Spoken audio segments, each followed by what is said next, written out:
and welcome to the 4Corners podcast. I'm Brad, joined as always by Matt and Chad. Gentlemen, how are you doing this evening? Doing well, doing good. Sick of being It's cold. it's cold. It's cold. You guys said it snowed where you're at. I got down to hmm 20 in the 20s last night. Ooh. It Yeah. it hit a cold snap here where yesterday and today the high was like in the 40s, and I'm like, ooh, that's too cold. It's too cold for that early. But I mean, it's I guess fall is here because I looked at my weather and I don't think it's supposed to get higher than like the low 60s for some of the days, and most of the days in the next like 14 days are going to be like high 50s is the high. So it's like, It'll be the here 60s we by go. Saturday here. So I thought it was just going to be a little dusting, and it was a couple inches. But the good thing was the Oh, roads aren't That's cold what she enough yet. said. Yeah, the roads aren't cold did enough yet, so it was Chad, did not bad. did schools cancel? Um, in some of the more rural counties, they did, but frankly, that's really more about the. It's about the roads getting wet and then freezing. So it's like my county did. A lot of them didn't, but some of them, a handful did. And The schools in my area, now that I have small kids who I'm affected by this, it Mhm. pisses me off because when I grew up, because I grew up in this area, when I grew up, like I couldn't count, like for sure count on Yeah. getting a day off school versus even just like a 2 hour delay. I couldn't really count it. 6 inches or more, like yeah. But the schools now, like even if it's like just 2, 3 inches predicted, they'll call it like the night before. Oh, we're closed tomorrow, and it's like what? And then it'll snow and it'll be like 2 inches, which is like that. This should at best, if anything, be like a 2 hour delay. No, Yeah. nowadays they'll just cancel like ahead of time. It's like, oh well, and it's like, come on. So You have a pretty, like, where I live at least, you have a pretty good feel for what's cancelable versus not for school. it's so variable here that I don't have a good feel, and part of that actually came out of part of it comes out of basically my county is so big that you have not urban, but you have a decently sized town, and then you have a lot of rural out in the county. But the other thing that happened last year before last, can't remember which one, people just absolutely lost their mind about is when they were like, "No, we're calling school off tomorrow," and everyone's like, "There's no precipitation happening," and they're like, "No, no, that's not why. We're calling it off because we're looking at like single digit wind chill, and you're gonna have kids standing at the bus stop in single digit wind chill because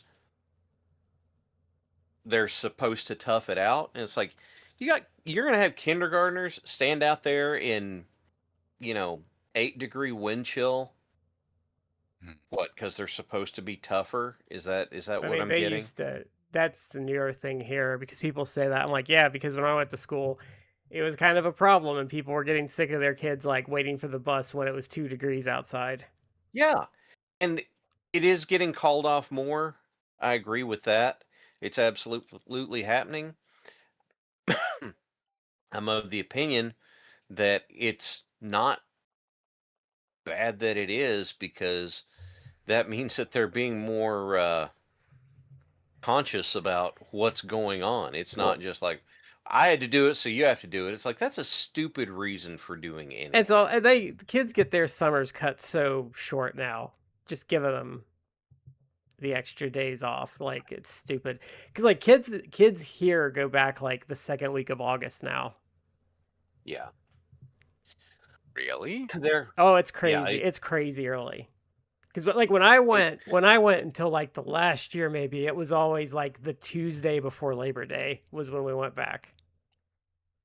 It is. I think it's the end of August for us, but the It's for us.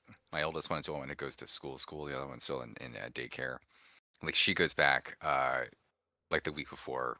What is that? Labor Day? Yeah. Like, and that's how it was when I grew up. And I was like, why? Like, what are you doing? Like that week before, and then you have like a 3-day like weekend. It's like, I don't really see the point of this. Like, you're going back to school just to like go back to school. You're not really like doing a whole lot that first week, but I don't know. That's how they do it. yeah. So we But have we've yeah. been complaining that wrestling's been a little dry lately, and we got some good juicy drama. oh, we got some tea, folks. Yeah, so we're gonna do the less drama-y one, which is the Ridge Holland stuff, which if you don't know, he pretty much got released when he was injured. Which is really shitty to do and something they haven't really done before. And then he got let loose like a week early because he complained on Twitter. And I feel like he kind of stupidly tanked his own argument a little bit because he brought up he couldn't pay his mortgage. And then a lot of us were like, bro, like, how the fuck can't you pay your mortgage instantly if you get let go from what was a high paying job? Mm-hmm. So in this particular, whatever we want to call it, I was sitting in the spot of like, what, the first thing was him getting released while he was injured. They're like, oh yeah, we'll pay for a surgery, but we're going to release you while you're injured. I'm like, okay, that sucks. That really sucks. That's a crappy thing to do. And he's got like a severe injury. Like, I don't think he can work for like a year. Yeah, he's having neck surgery. And then, yeah, he puts that out there, and they're like, oh, since you decided to say something about it, you're going to get hit with more. It's like, well, that's the kind of crappy corporate behavior I expect. And to give proper context, because it does need context, they didn't fire him. It was just his contract was coming up. And so they were going to terminate him anyway, and they just decided to do it anyway. Where it gets dicey there is they could have frozen him in place for the time of. Yeah. And I heard an interesting little tidbit this week to go along with WWE contracts, but I don't know how I came across a Tyrus interviewing Kane thing, but he was talking about making money there. And he's like, oh yeah, the first, like those downside guarantees could really screw you, because he was talking about, he's like, when he first came up, he's like, yeah, I made a shitload of money and like blew past my downside in like 2 months. And then like someone got mad at me and took me off TV. And he's like, then you're getting nothing, because I was like, well, my checks are zero. He's like, yeah, because you passed your downside. And I didn't realize that's how their downsides worked. So just working through that, he in theory could have like gotten basically the amount of his downside in January, February, and then fuck you get someone off, and it's like, yeah, we're icing you the rest of the year. So then you're just like sitting at home, yeah, and you're not getting paid. Like now, I guess you would have made. Well, that's also tough too, because it's like you getting all that in the first couple months. Say you may not be planning like, oh well, let me hoard onto this money because it's like it's all I'm gonna get the rest of the year. What if you're someone like him and this is like that you're just coming up with like your first gimmick, like you do not have like the nest egg. All of the startup costs that they have, because being an independent contractor means they get to offload a whole bunch of costs to you. In WWE, you pay your own travel, you pay your own lodging, you pay for your own gear. And here he is coming up, new gimmick, main roster, new gimmick, that sort of stuff. So he's going to need a bunch of new gear, new boots, that sort of thing. He's up there for 2 months and then they ice him. So a whole bunch of the money that they sent him that would go into him doing his job is spent not because he doesn't know what he's doing, but because he had to put it in. And look, I'm not exactly thrilled about defending Tyrus of all people, but No, that but he doesn't was just change the stating a truth of the matter. fact. He was just stating a Yeah, fact. it doesn't change the truth of the matter. Also, crazily, I haven't seen him since he was in NWA, and he's lost hundreds of pounds. Would he keep keeping his weight up for the gimmick? Is that No, I think because I looked because I read it, and he had said he had gotten to 500 pounds. He's just like, I can't do this for my health anymore. So his goal was to get under 300. good for him? And he's lost like a crap load. Like he actually looks like a normal sized person. Well, I mean, he's still like massively giant, but you can tell he's lost a lot. Good for him. Uh, Uh, bring it back to Rich Holland. So is he supposed to have? Is he potentially having neck surgery? Yeah. Yeah. Okay, He got hurt on the he got well, and what makes it extra bad, he got hurt on a TNA show that he was that's told to go to. Yeah. So Was- that's the thing to me. It's like the most egregious is that if you're not going to renew the guy's contract, okay, that's one thing. Like, but he was working for you at another company show, even though TNA is effectively just a puppet of the WWE at this point.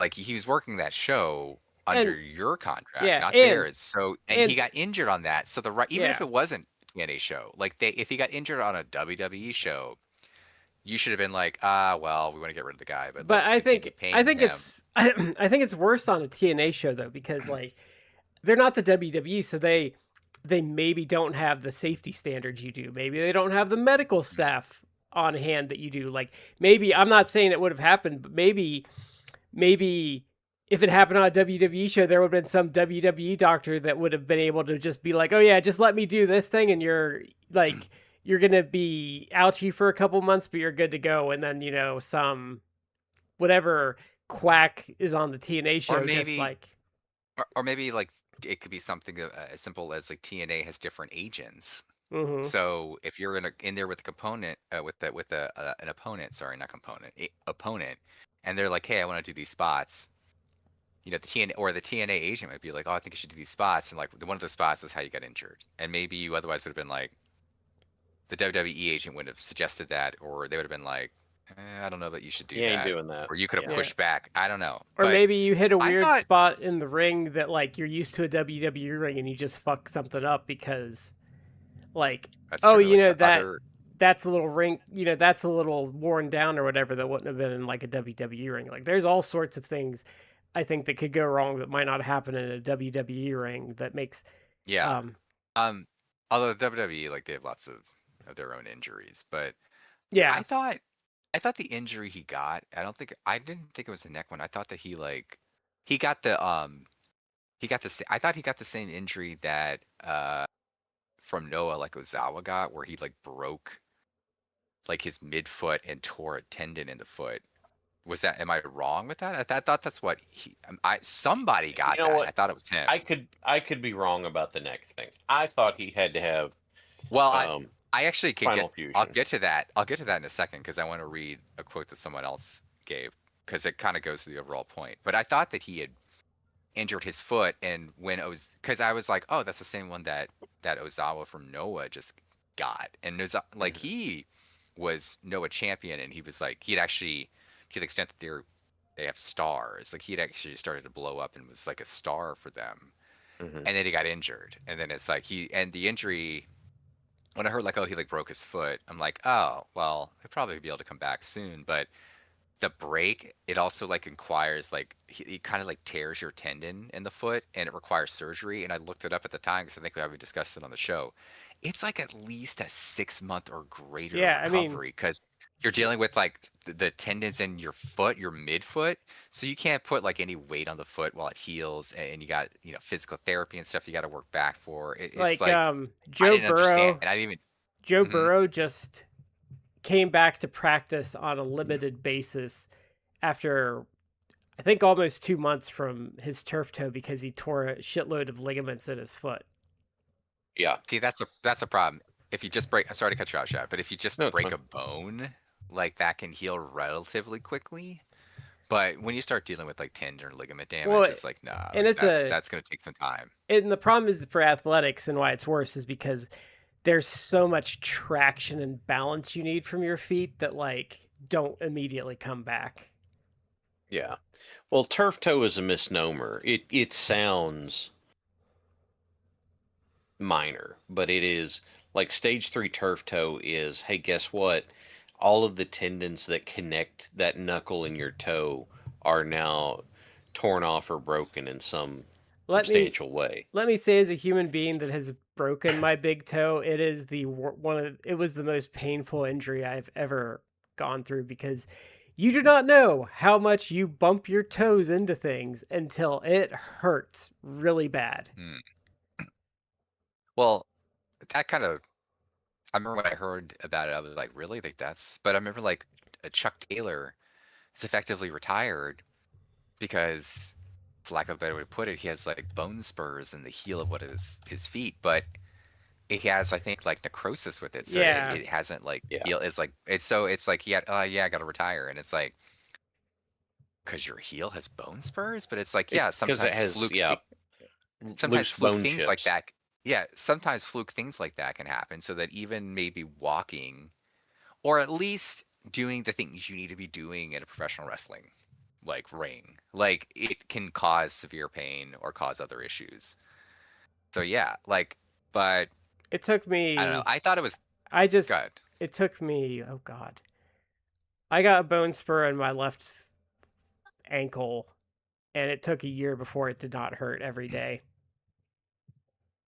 Mm, Because I decided to smash it into the steps going down the stairs, and it turned into a nice mm. bone spur, because Mm, why wouldn't it? Because my feet hate me. right. I I don't know if it was a neck injury or the foot injury. I thought it was a foot injury, but the reason why maybe neck injuries have come up because he could have maybe he had something else going on, or that was it. But in all of this, which kind of it goes directly towards the Ridge Holland thing because Jinder Mahal, who used to be with the WWE, like he issued a statement on social media and he actually commented on the fact that because people they created a GoFundMe for Ridge Holland, and I would not have donated. I think that No, there is I'm an sorry, ability to. but It's like, like, this is gonna sound really insensitive, and I don't mean it to. I don't typically. He is not an indie worker. He is not a guy that it was just scraping some cash by that busted his arm up that might not be able to do his day job. Dude was making six figures for the last 5 years of his life, and he did get cut down to an NXT wage this year, but still, he's Which is probably made like an NXT wages. 75, It's like, yeah, 70. 75,000 a year Yeah, but from the minimum main roster being about 340,000. yeah. So he's probably made 1.5 million at like around since 2020, since he came up. And it's like, look, it sucks that you're injured, it sucks that you can't work, but I'm sorry, your poor financial decisions are not my responsibility, and it's not the WWE's responsibility either. I And I like I said, genuinely it's agree. different if he was some indie dude that busted his leg up and he's like, look, I'm a line worker during the day. I don't know how I'm going to make ends meet because now my day job's all fucked up. That is completely different. That is completely different. Hey, Matt, you were correct. It's a Liz Frank injury in the foot. Yes, Sorry about yeah. that. I agree with you. Like, look, I live in the DC area. DC area is very expensive. So if you're making $75,000 a year, no, you can't work. Like, I can fully believe where it's like I'm worried about making my mortgage because it's like, yeah, like I get it. Like I get that. I do think you're right though that and he was making main roster money for a while, but even before that, I mean, I guess again he was back in developmental, but like he's been in the WWE like 10 years or something. Like you would think, hopefully you could have saved some of that money or made better financial decisions, Or know that the but or to the know that point, the know that you're a pro athlete and those money days are gonna be limited. yeah, like I mean, wrestling is a weird industry where you can still be like in your 60s and still be doing it, and you're not necessarily, obviously it helps if you were like a big star like Sting or even Chris Jericho in his 50s, or some other people. It kind of, I get it, but there are people out there who it's like like Chick Donovan is like in his 70s and still does like shows, and it's like you are never like a giant name, like, but you're still doing it for the love of the game, I guess. Like you can't be making much money doing it, but I mean, point is like wrestling is weird that you can still do it for a while, like be longer than like a regular pro athlete.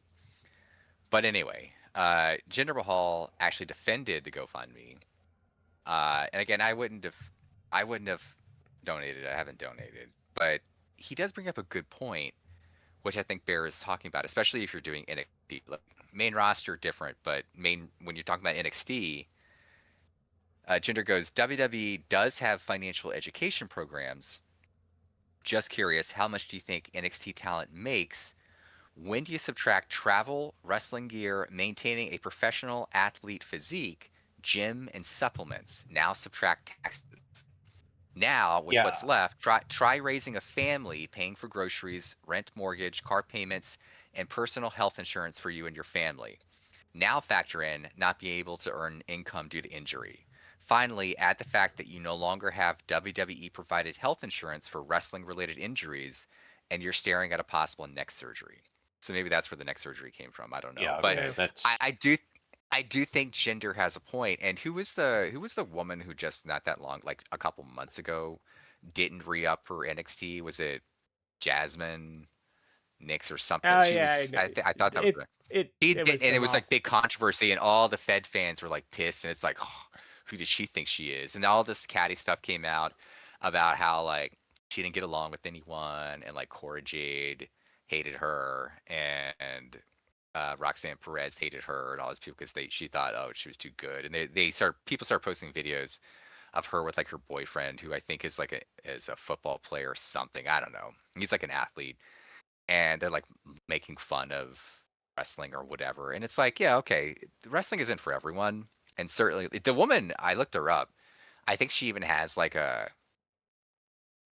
marketing degree or something. It's like you're probably making like six figures just working in the field that you got your undergrad degree in. Like you don't need to be a wrestler. But she I think was one of these people that had like a college level athletic background. So they've been trying to recruit all those Yeah, people in the none hopes of them that work out. 1 out of 100, yeah, 1 out of 100 of them will actually work out. And I think in some respects, maybe some will. Like Oba Femi, I think would be a big star for them. He has like a He's like the only one that's worked out, and I'm pretty sure they'll fuck him up. So yeah. I think that long term they'll do something that'll he won't be like the star that he could arguably could be. But point is, like she turned it down and she had gone to them and was like, I'm down to continue doing this, but I need like a raise. And her raise wasn't even like pay me six figures. I think it was even like I went like 75, 80, something like that. And they're like, no.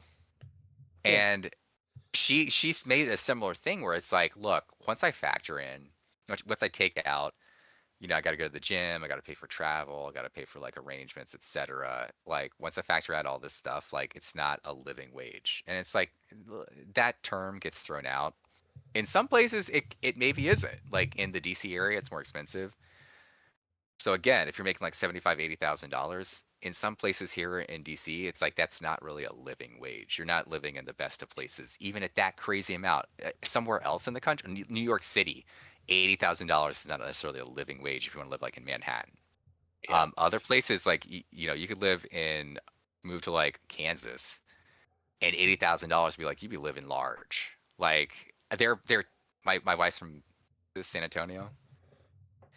There are places in Texas that like I could get a much bigger house, probably double the size of my current house in Texas for half of what my house costs here in DC. Like I get it. Like I get that different parts of the country are different. I think she lives in Florida, which is supposedly pretty affordable, but I don't know. I'm sympathetic. Florida is affordable, and it's actually it's one of two states where house prices are actually going down.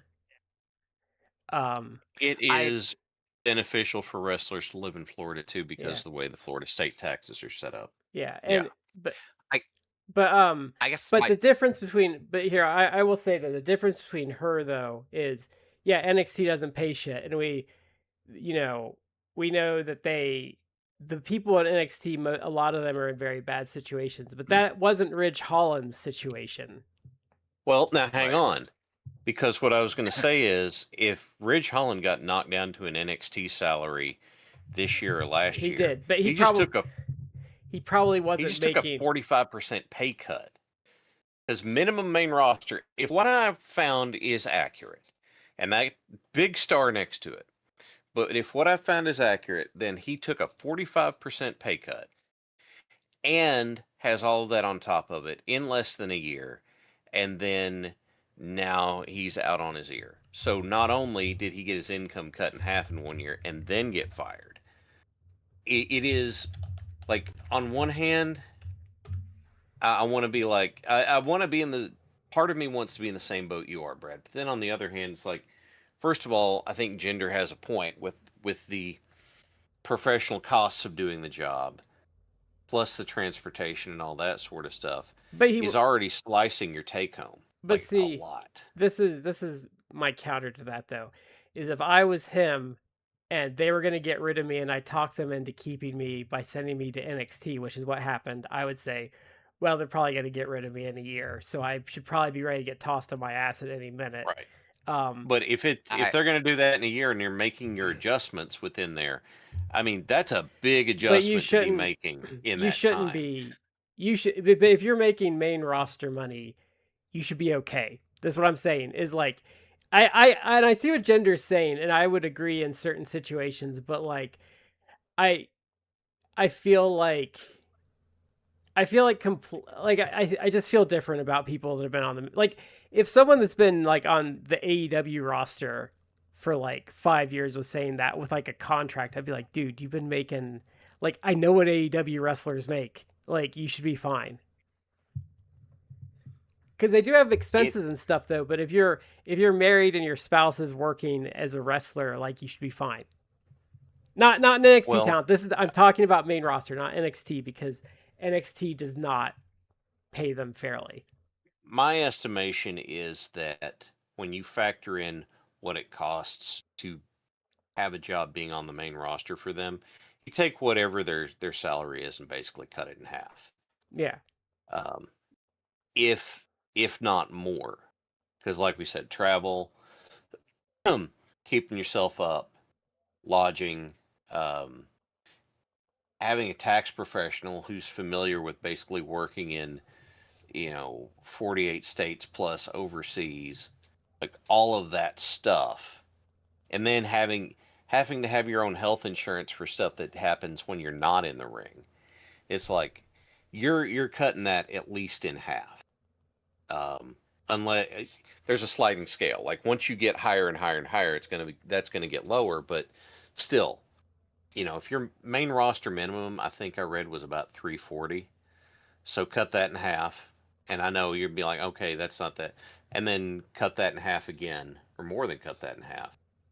I don't know how I got 45% out of the I'd more than that. Oh imagine my I god. would imagine I wouldn't imagine he was down to what that one lady was making because he was still a name, but I would imagine he still went down at least to like 150 or less. I would say 150 So is the a max.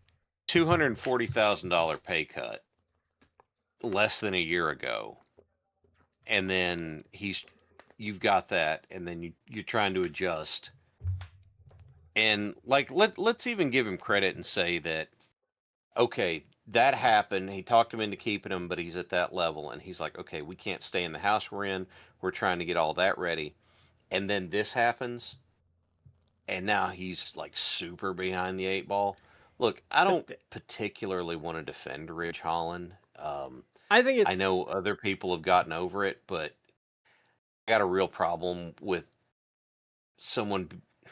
We'll just leave that alone. I won't I go into it. I don't like the people that hold that against him because I do not know what his reaction or relationship with that was. He could be totally broken up about it and you still gotta work and stuff. My main issue with it is, and I'm just saying, like, I think it's absolutely fucked what they did with him, but I also don't like him boohooing and doing a GoFundMe because of money. Like, I'm sorry, you should have been smarter with your money,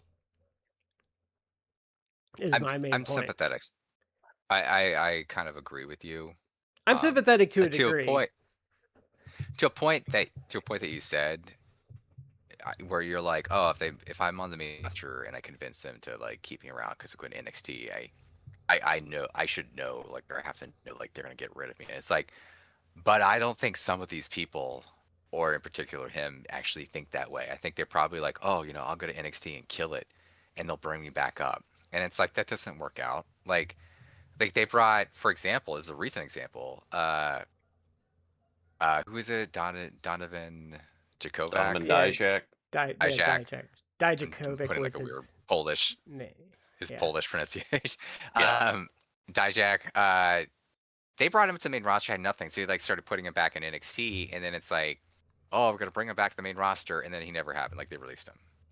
Yeah. It's like, yeah, like you should know, like you should be like, okay, I've convinced them to like, oh, like I'll do NXT, like sure, like, and you think like, oh, they're gonna bring me back up. They're not gonna bring you back up, most likely. Like, Yeah. but what you could maybe do is like, look, they could fire me now. Let me like agree to go back to NXT, and hopefully I'm in NXT for like another like 6 months at least or so, and maybe just get my ducks in a row. Like Yeah. I'll start lining up like where I'm gonna do after this, because it's Bookings, probably like not gonna figure be out much like, longer. But I don't okay, think that people don't think like that, because it's I don't know if it's like they're in a cult or whatever, but they think like, oh, like Paul loves me, like he's not gonna get rid. It's like they will get rid of you. And I will say this, like, for much of a degenerate he is, I don't know that Vince McMahon had this huge track record of, oh, they're fired, get rid of, like they're injured, get rid of them. Like I it happened feel, once under his watch, and I don't remember the technicalities of that. And I think they did it to test, and I'm pretty sure they never did it again after that because I think they that's what I'm saying. I feel Vince had a better track record of someone's injured, at least like paying them through the injury and then maybe getting rid of them, because I don't know, not that he's a good person, but maybe there's a part of him that had sympathy, or maybe he just realized that the he optics are was that awful, or he's that craven of a human being. But you're dealing with people with TKO who that they are that craven. They got pissed off because he was like talking about how like they fired him when he was injured at another company's show, and what was their response? Like they got rid of him like a week early so they wouldn't yeah. have to pay him like the extra Yeah. I week. think that's what Like pisses me off. that's insane. Like how much money would he have made in that week? Like you're out $1,200. But I I Vince is a complicated person when it comes to his relationships with the workers because I don't know, I don't think he treated people great, but he did take care of people. He had this. Okay, I'm saying this. I don't know, but my read on it is probably he had this kind of sense of honoring something with them, so he wouldn't do that. Um, God, it's how. Yeah, Matt, you said it a few weeks ago. How jacked up is it that TKO is behaving in such a way that makes us look at Vince McMahon and go, well, At least he didn't do that. good stuff about, and it's like, what in the hell is going on And here? Well, yeah, and I was Triple saying that H really makes you pine away for how Vince treated the workers too. I would say, well, Vince didn't have as many issues with pushing, non-white talent that I was about to say, apparently I think Triple H that's what's does. going to hold Obafemi back on the main roster. Chad, I Yeah. was talking. I think I was talking specifically more about how, like, especially like the comments by Mark Shapiro, where it's like, again, that we joke, but it's like, yeah, he's angry that they can't, like, as you walk in the door, can't like hold you upside down and shake They out every don't. last nickel out of your pocket. That Vince didn't have a For giant cartoon Acme magnet like getting all the change out of yeah, people. And get the gold yeah, fillings because out while you're there too. yeah, because Maven, and if, I think other former workers were like, yeah, like Vince didn't price out families. Like he understood that families are like the people who are like your bread and butter. And it's like that's true, and that's true of every promoter that actually had like marketed notable success that I can think of in the last like 4 to 5 decades. Like the promoters Mhm. that actually, even if it's like for a time, like they came in, they had a promotion, the promotion got hot, like they made money, and then like within 5 years, it's like, well, that's it. Like the downswing now. It's not profitable anymore. But for like for a Yeah. time, like all those people that did that, like they obviously there was things like you had a hot star, you had hot angles, but it's like, yeah, you work the families, like, oh, come, and that actually, and for the WWE, they were very successful with that. Like that's partly a reason why that you have people who are in their 40s now or 50s who are like big fans. It's like, yeah, start watching it when you're a kid, but now Yeah. it's like, what are you gonna do? Like you can't Yeah. take kids to it. Yeah. I was having that conversation earlier with a whole different set of folks, and it was like the idea behind because the theory that was put forward there is trying to emulate UFC because of how much it costs to go to a UFC show and how much they make off of that. It's like that first of all does not line up. It absolutely does No, not and the line up at pipeline into all. UFC is way different, and we've talked about that Yeah. before. UFC did what WWE couldn't and created and held on to an effective monopoly. And Hmm. then second, there's an alternative. And if you treat your fans like crap and basically tell them we don't want you here, they're going to go somewhere else. Yeah. Let's say they don't let's say that they don't want to watch WWE anymore, but AEW is not their thing. At least for the moment, they could go to TNA. They could start watching. I know I'm going like long reaching here, but they could start watching MLW or something like that. Hmm. Like there are other options Yeah. that are broadcast and they're not Do you, hard to find. But I do think you, the do you, the difference with UFC though is like UFC has a way different pipeline because like if you're a adult male between the ages of 20 and 54, your buddies at work probably talk about it. Like you probably have a relative that talks about it. They probably invite you over to watch a pay-per-view. Like your pipeline into that is an adult sports fan, and it is like a different like and like UFC probably comes around to your place like maybe once every couple of years, and like that is a big like event. So like maybe you might pay that price because it's different. That's going to like a sporting event. it's I would argue it's not as big, at least when we were younger. We It's kind not as of big as were boxing. It's not as big as boxing was, because boxing for sure. I mean, I'm only speaking of like the my Tyson years was life. were huge. Oh yeah, my like life. So like I can't speak to like how big boxing may have been like in the 60s, 70s. I wasn't Oh, around then. But massive. like in the 80s, yes. But I mean, I understand it. That's that. I'm not disagreeing with that at all. I don't doubt that. So I can only speak to like my life experience, so like 80s, 90s. But 80s, 90s boxing was still huge. Like I remember I was a kid and I barely even understood it.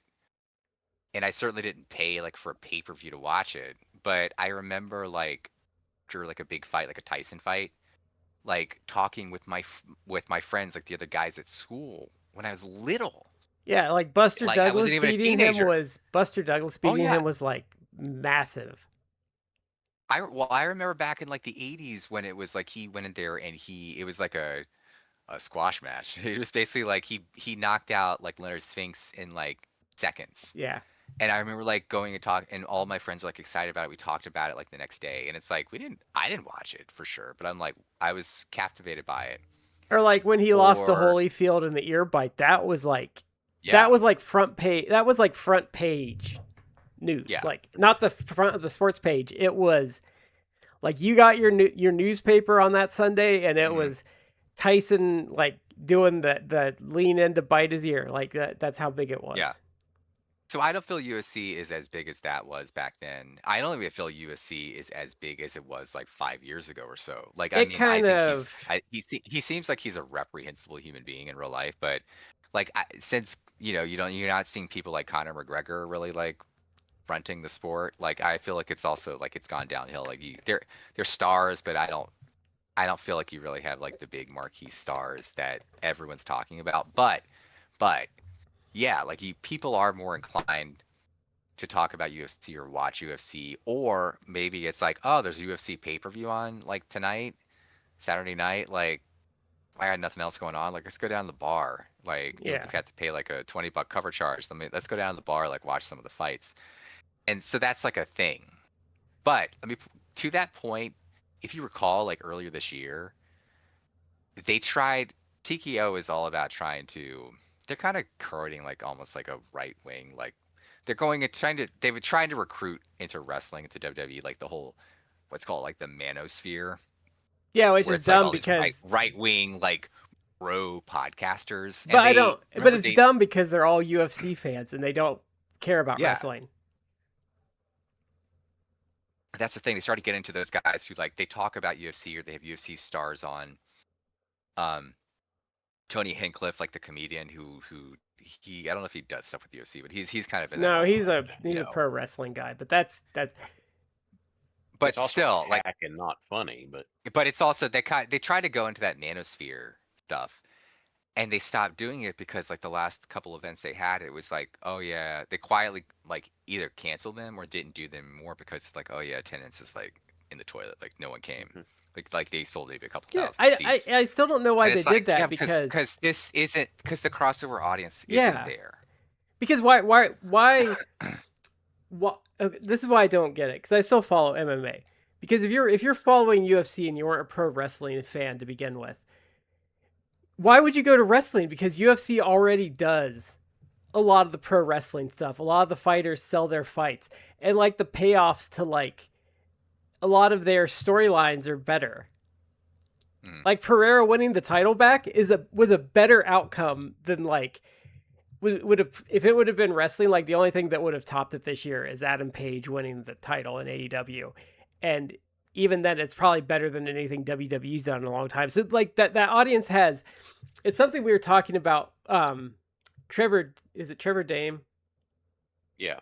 Was talking Yeah. about with indies how they're struggling right now because they don't offer enough different from WWE or AEW to like bring in fans. They try to be AEW or WWE light, and those people don't come because they're getting their needs fulfilled already. So that's why I never understood why they were trying to bring in the UFC audience, because the UFC audience is getting everything they need. Like if you watch UFC, like UFC is like an actual combat sport, but it has like the pro wrestling elements. Like there's feuds, guys sell their fights, like there's guys that do like trash talk. Like there's no reason you would watch wrestling if like UFC is your primary sport, and it's a stupid thing. I just don't know why they thought that was going to happen.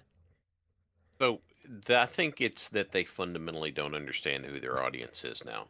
And I don't want to get Because in trouble, but No. like a lot of those guys, So if you bring up wrestling, like wrestling's gay. That's a lot. so Yeah, it a lot happen. like That's UFC. that's why a lot of those guys don't like it, and why the whole like crossover into the manosphere didn't work. Because it's like those Yeah. guys, it's like wrestling again. Pardon my language. It's fake and gay, and it's like yeah, it is, like a little bit, Yeah, like, and that's Like, okay. yeah. Like, what so we what? It's established? Who entertainment. Yeah. watches MMA? Manly men type. They like to watch that. Who watches wrestling? You get folks who go from, you know, the dude bro over here to the theater kid over here and everywhere in between.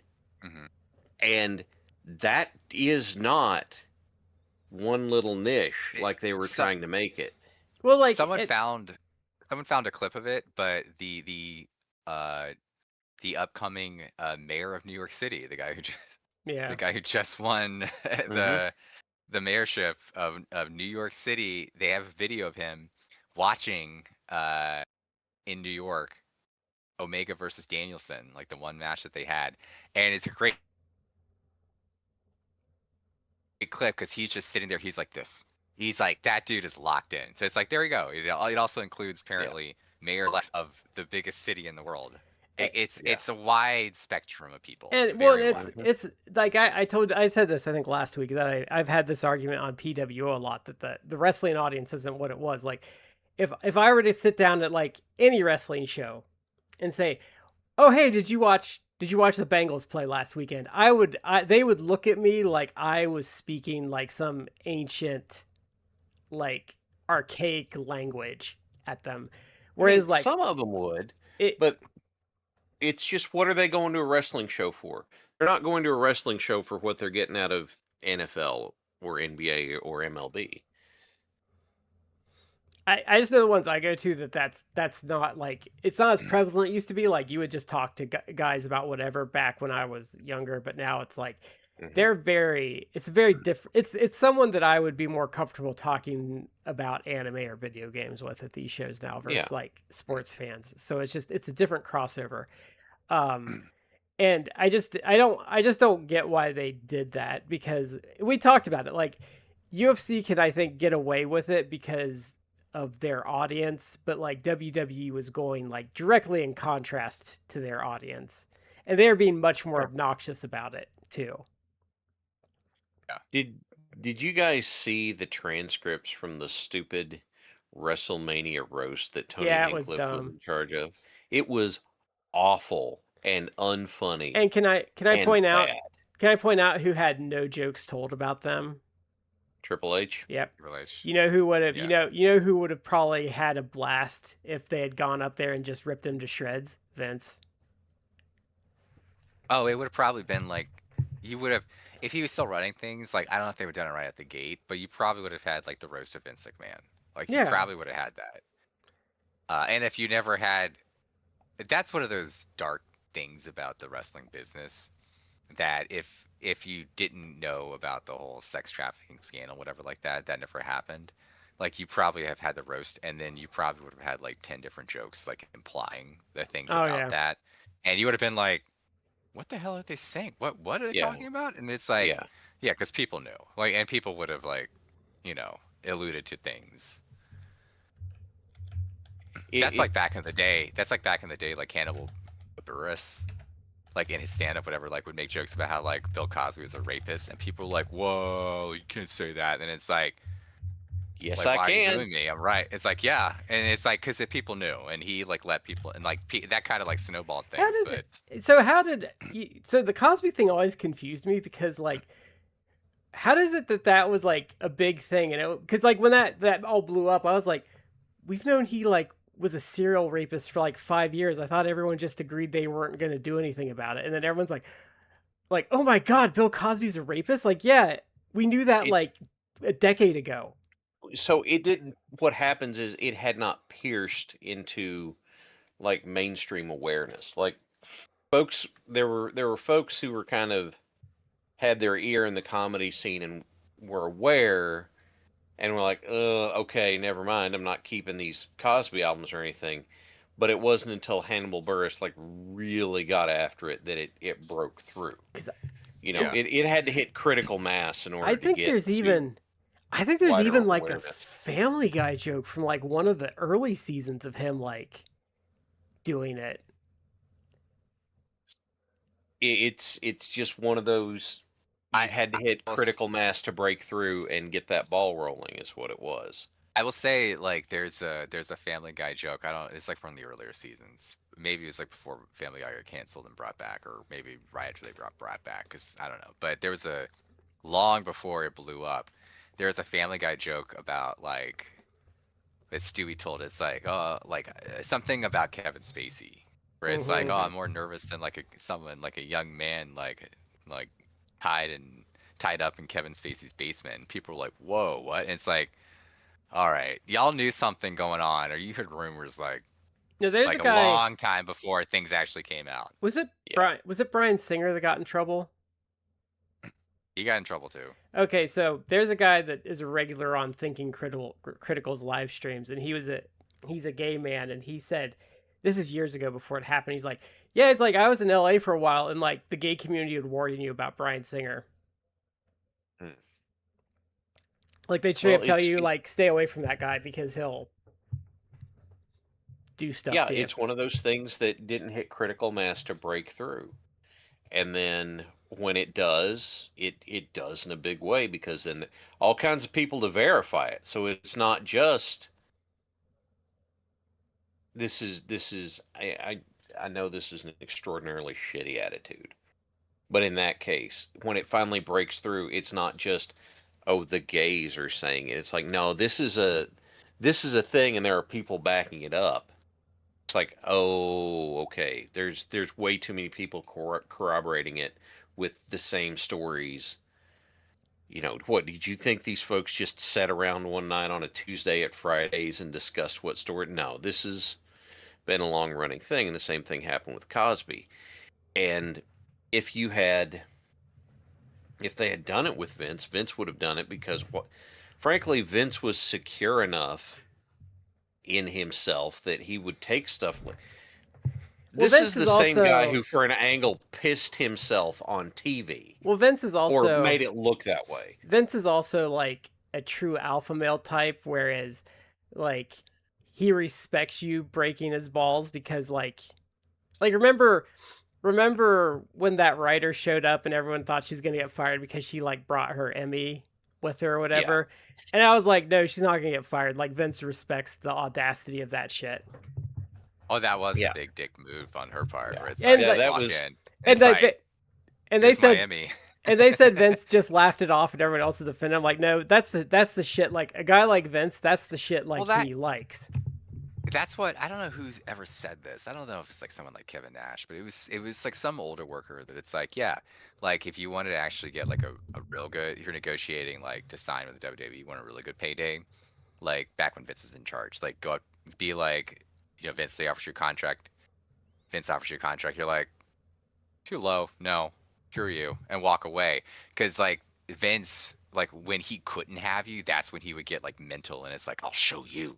That Like, was here's $100,000 more, and it's like, Get you. I'm no. gonna Remember get we you. I'm talked gonna about own you, and it's like, oh no, we talked about hundred that thousand Oh early. my dollars more in my god, you're gonna pay me contract. more. We yeah. talked about Yeah. that early on the show. Like that was true even up till the end because like even guys like AJ Styles that told him no at first, like they always got better treatment if they told him no and like went and did something else for a year.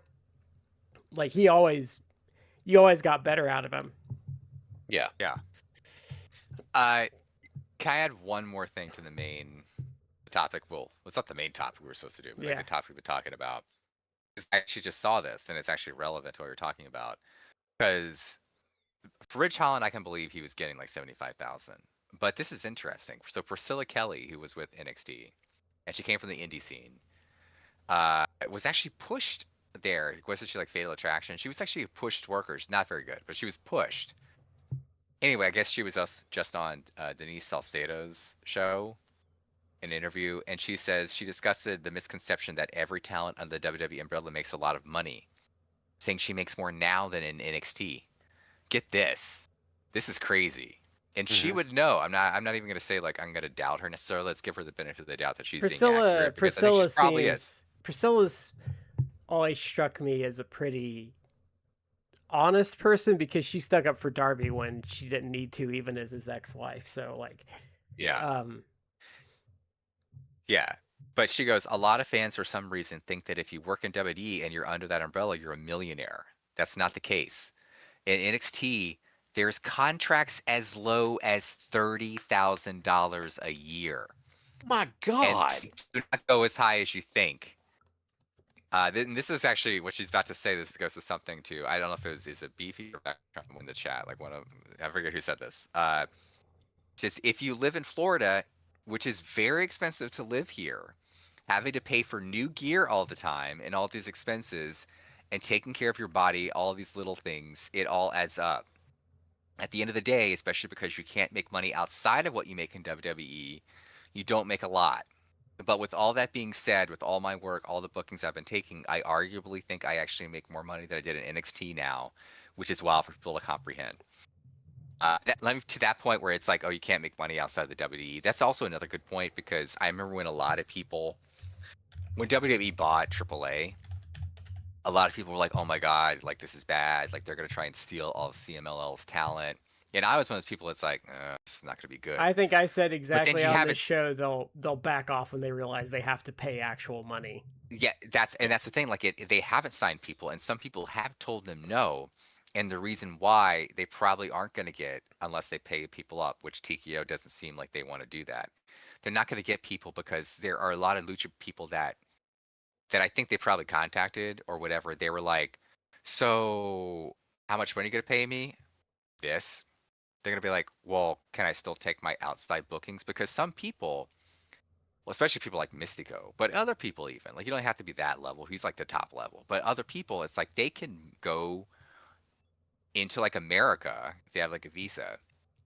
They can do shows in like Texas or, obviously like the LA. Southwest, LA, and do shows like maybe more than one show a weekend, like indie shows. Or they could do indie shows around like Mexico. Because remember, like in the '90s, especially, I don't think this is true now, but like there's all these like random like lucha shows in Los Angeles in like the mid '90s that were drawing like 3,000 people. Yeah. Well, and part of the AAA model was that guys that were on the roster were not farmed out, but consistently sent to other places to go work because part of the AAA Yeah. model was getting the fee for sending the guy there. So they're not just working AAA; they're working a bunch of other places Yeah. too. And then WWE's Yeah. like, "Oh, you only get this much. Okay, can I work my other stuff? No." And they're like, "I ain't doing Yeah, that." that's the thing. Like a lot of guys can work all around and maybe they're not making, like millions, but they can make in the course of a week working all these different places, they can make a few extra thousand. So let's say Well, like and WWE is going to offer you like, well, here's like we'll give you $5,000 a week or something like that, which in over the course of like a year, 5,000 a week would be pretty decent. But what if you could like you're already like doing everything you're doing, making like $8,000 a week doing all that? Then it's like, well, Yeah. I'm getting like almost like a 50% pay cut Yep. just to work for you. And it's like, I don't know that it's going to compensate on merchandise sales or things like that. So they've been like, no. And that's or assuming like, oh, they give, La Parca, like who's in his 50s, like 60, whatever, like as a name, like if they'd be like, oh yeah, we'll pay you $55,000. They probably wouldn't. yeah, and I think too though, like the other math there is like, hey, let's say you're a luchador and you're doing that like Southwest circuit. Let's say you're making $300 a shot because you are kind of a luchador of name, and it's like, well, why would I sign with you? Because um, I can go do a couple of shots for AEW, and now I can charge 600 instead of 300 because I was just on TV. Yeah. Yeah. It's the idea of you'll come work for us and like it just doesn't fly anymore, thankfully, because there's competition now. And they didn't get a lot of luchadors even back then. They tried the Sin Cara thing and it didn't work. And you know what? He was just like, nah, nah, I'm good. I'm And leaving. and I'm not re-upping. I wouldn't put it past them if they're just working in AAA to pay them in pesos too, which would also be kind of a fuck you. I can't rule it out. That seems And the like something reason I they would say that do. it sounds like a TKO move. And we have this weird mixture. I say we. They have this weird mixture of, I mean, the most god awful, greedy corporate behavior mixed in with the insecure, bland, boring booking choices that Triple H is doing. Look, the folks I was having the conversation with earlier.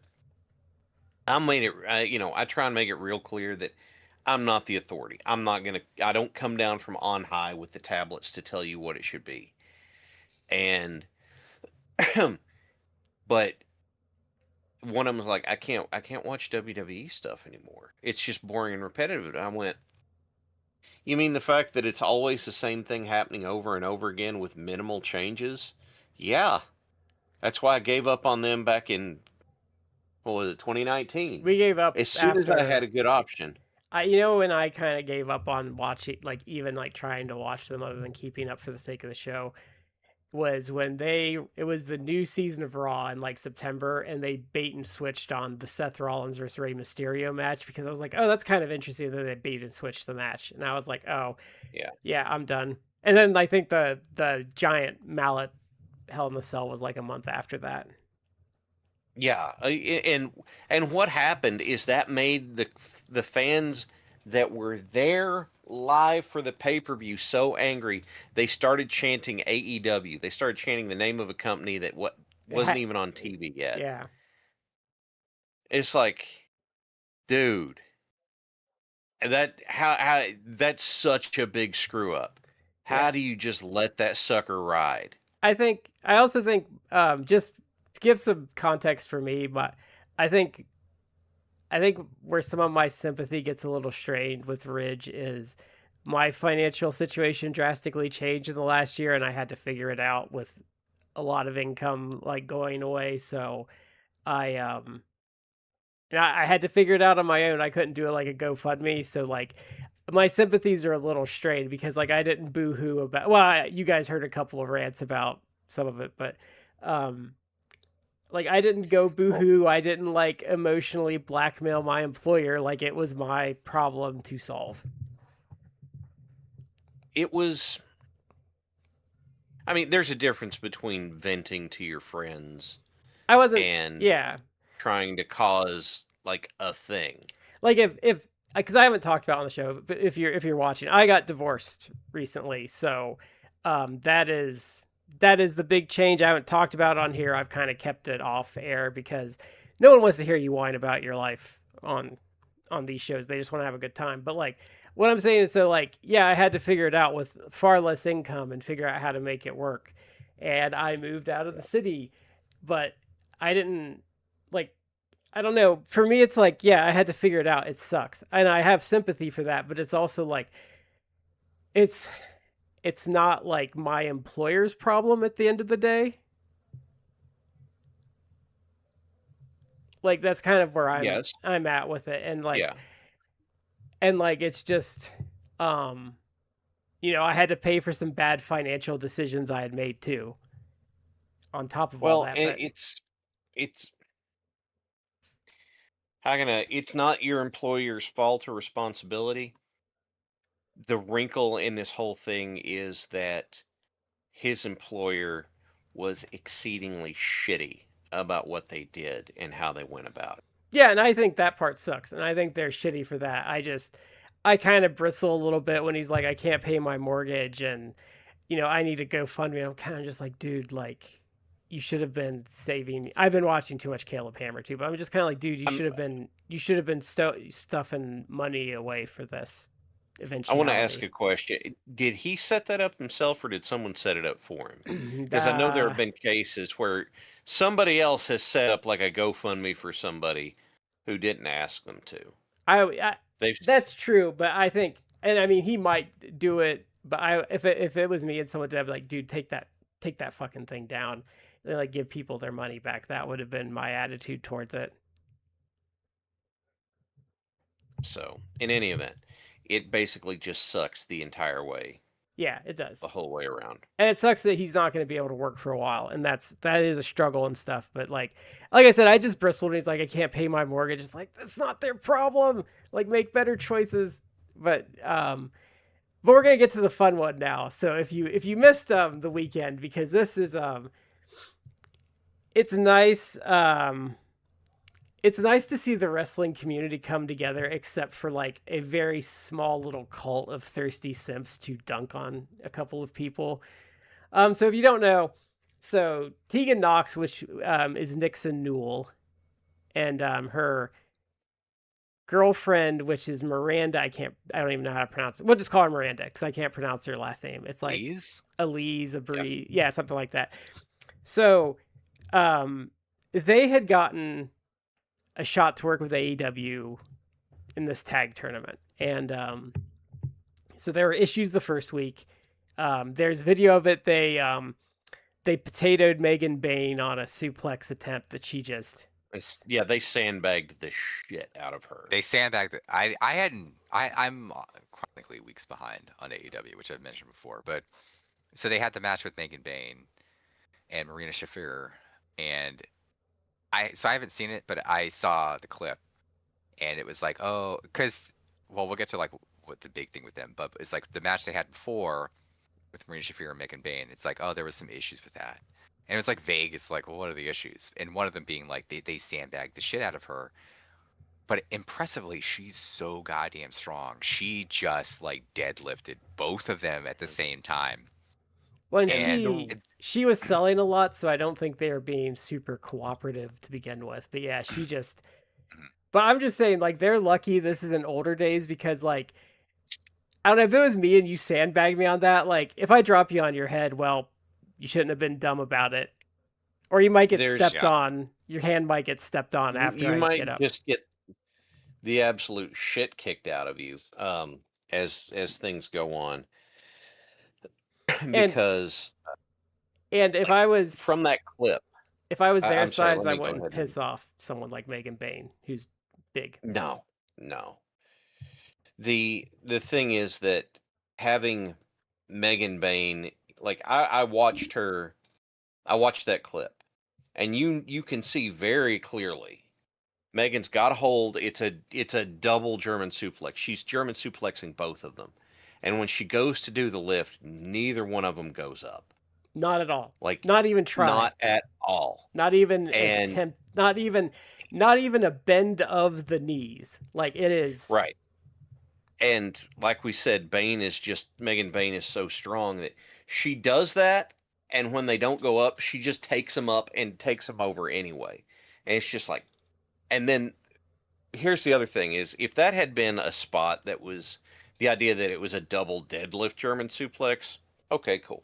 We got that. Because I've seen, just for context, I've seen guys on the indies cooperatively do deadlifts.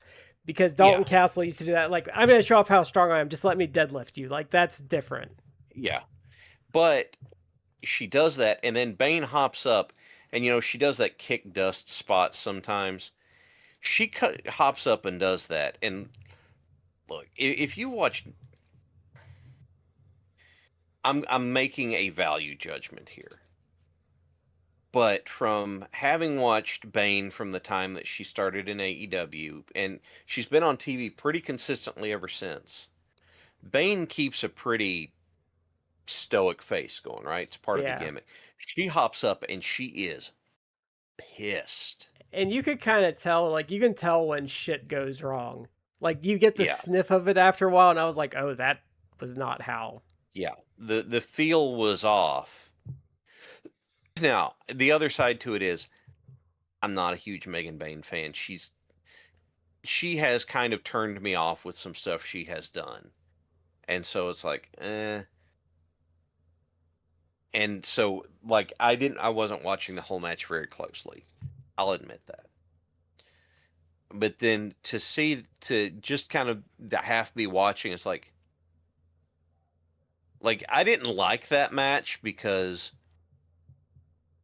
Not just for that, because I knew something was off, but I didn't key to what it was directly. But the fact that Nixon Newell and Elise, Miranda Elise, basically they made their whole gimmick, hey, we're here and we're a couple and deal with it. And that was it. Like that was the only thing they brought in. What, like a 5-minute squash? They come out on stage, they kiss each other. They come down the ramp, they kiss each other. They get in the ring, they kiss each other. Here come the others. Match starts, and that's it. And it's like, if I just left another televised company and I'm coming here and I'm wanting to make an impression, I would think that there would be more to it than that. Do it once, yeah, okay, I got you. Okay, I follow. Do it twice because you're showing this wasn't just a thing. All right, sure. Doing it 3 times is like, this feels like you don't have anything else to offer, and then they have a stinky match. But that's not where the story ends, is it? Yeah. So they I would say AEW was far too kind to them and gave them a second shot. And so they came back this week, and so they were supposed to lose to Ty Mello in 3 minutes, and they... And Anna Jay. Yeah. Yeah. So, yeah, so they were like, no, we don't want to lose in 3 minutes because no one will get anything out of that. Well, no, the other team will, dumbasses. That's your role. Yeah. Like, that's... But they wanted like a 10-minute match, and it's like, that's like, 1, you have no contract, and 2, even competitive squashes don't go 10 minits. And like 3, your match was so stinky last week. Why do you think you deserve? Why do you deserve 10 minutes when you couldn't do very well with what you were given last week? I couple things I want to add here is we didn't think a 3-minute match was long enough for anybody to get anything out of it. That is their spin that they said on their Twitch chat after they put like after the show, they up and left, right? And after the show, like even during the show, people are contacting Brian Alvarez and Sean Ross Sapp and that sort of stuff and putting it out there. It's like, no, they've left the building. Something went down. That whole we didn't think you'd get anything out of it in a 3 minute match was their story on their Twitch after the fact, after they put up a tweet that says, "We got a lot to say." Yeah, Sean Okay, Ross. the "we got a lot to say" is not. We didn't think people would get much out of it, and so we agreed we'd leave, and we were told we'd be welcome back. It's like that's a nice way of saying the door's over there. Yeah, they said they I believe they were told they could leave, and that's kind of the get the fuck out. And I will say, Sean Ross Sapp, like, you picked a really dumb situation to play PR guy in for people that were obviously wrong.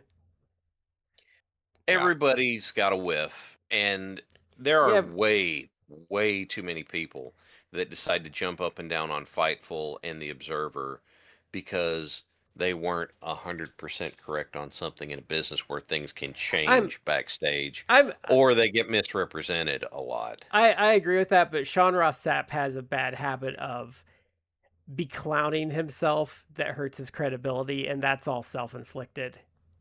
When he gets a little too, I don't know how to say it. Gets a little too close to it. He gets a little too trolly for being a journalist, I would say. He's right a lot. He can be good, but Fightful, he actually responded to me or our Twitter account. Oh, I forgot he did that. Was it because he just like was it Wrestle Purist or somebody? Somebody like just joined Fightful as like a contributor, and it's like one of the accounts that basically it's WWE PR. It's like it's always like pro WWE stuff. Maybe or maybe not necessarily anti AEW stuff, but it's very pro WWE stuff. And I was like, this is not really a good look. Like if you're trying to be like, objective, to the extent there is an objective journalist, and he kind of has become that to the extent that, Dave Meltzer was the gold standard for a long time. Like he's kind of come up there. A lot of people trust what he says, and he has sources. So, I mean, but I was like, that's not a good look. He got a good look, and he like defended it, and it's like, I have a subscriber base, I'm like doing what the people want me to do, and it's like, all right, come on, dude. Like, yeah, like I get there's a lot of people that are very pro WWE, but it's like you also but that's how you're a journalist, so you can choose to be like, I'm gonna be as objective as possible versus just like his WWE spin. Because you can tell sometimes, like even from Dave, like that when you're getting like spin, for people like, oh, Dave's on Tony Khan's like payroll. It's like he isn't. All the same though, like even going back to like the Vince days, like you can tell when he's getting stuff fed to him. Yeah, and because it has like a certain tone to it. It's I want to say though, his attitude towards I'm doing what the people want me to do. It's like that's how you start out on YouTube as like a moderate right or a moderate left political commentator, and you end up in crazy town fringes because you get audience captured and pulled further and further. Well, not into to give the him extremes. Not to give him a benefit of the doubt type of thing.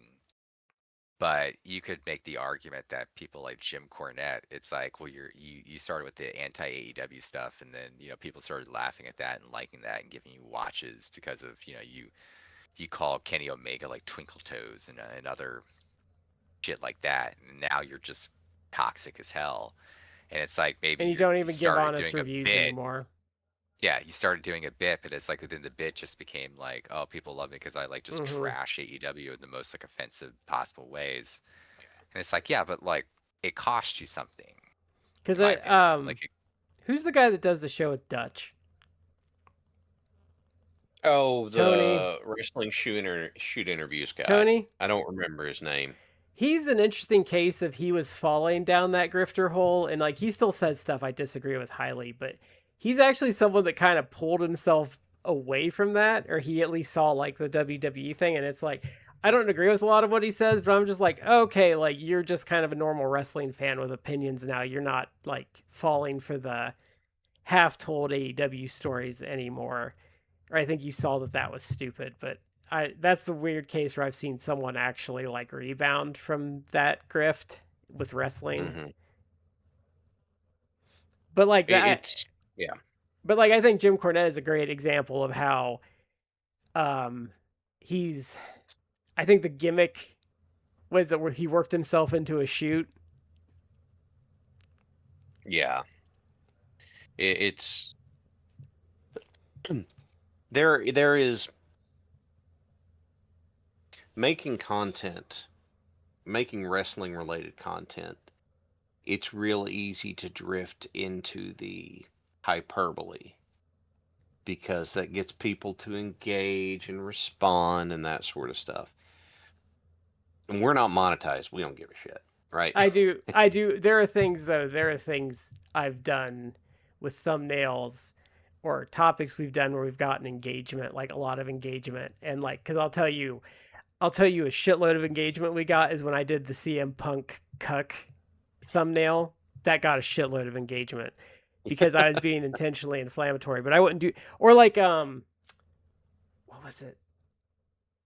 We did something modern recently, and it was very WWE focused of modern WWE. We got a shitload of engagement. And I was just like, yeah, I don't want to talk about modern WWE, so I'm not doing that. But like, I see trends. There are trends like where I've seen where we could go down a rabbit hole and get like more and more engagement, but I don't do it because I don't care. I'm not going to talk about shit I don't Look, want to. yeah. We don't want to talk about that stuff, so we don't go down that rabbit hole. But it is, it would be very easy to have that happen if that's what we started chasing online clout or something. Because if you go Like around, I was listening to, I know I've said this before. I was listening to Flagship yesterday, and Joe Lanza said something. And I was like, dude, no, that's hyperbole, and you're shouting it because you're on this rant, and it's not true because it contradicts what you just said, and that irritates me, right? Like, I'm not gonna go to their stuff and comment because I don't care that much. and It's just like, and there's stuff like I'll talk about things I do on this show that does probably kill like people wanting to listen because it makes us boring. But like, I mean, we all do, but like I try to be really fair about everything.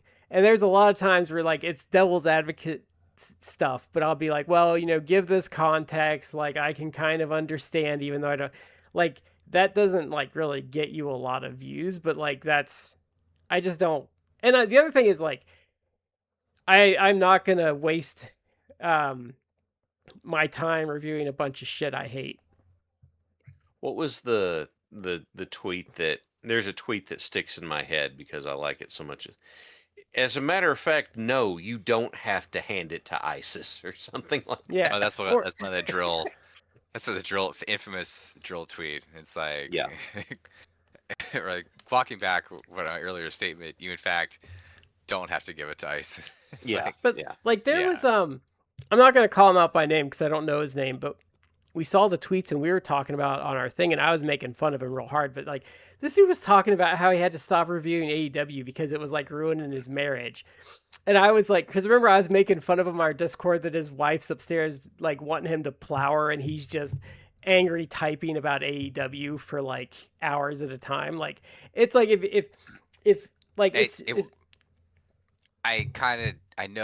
I don't know who you're talking about, but I know who you're talking about. yeah, Like, I because can't remember it the was account, but I was just like, but like when I saw him say that, I'm like, that is just, I mean, just walk away. yeah, I dude. was like, that is Yeah. pathetic. Like, why are you doing something like that you dislike that much, even if you're making some money at doing it? Like, I don't get it. Like, especially if wrestling is affecting your marriage, like, you really need to evaluate your life. Yeah. Well, one of the guys who I'm sure he's getting like some sort of money from the WWE, but Raj Giri, Oh, he's the worst.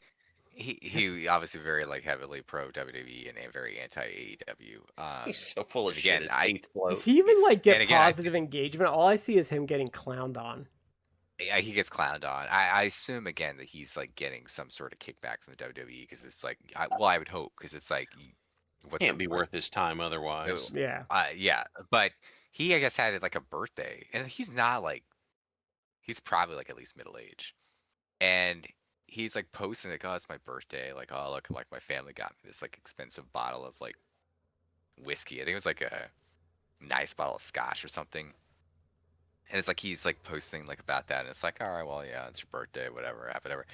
And then by the end of the evening, 'cause it's like on a Saturday or something, like the end of the evening, he's like rage tweeting about AEW or like Mercedes Moné or something, and it's like, dude, it's part of my language. It's your fucking birthday.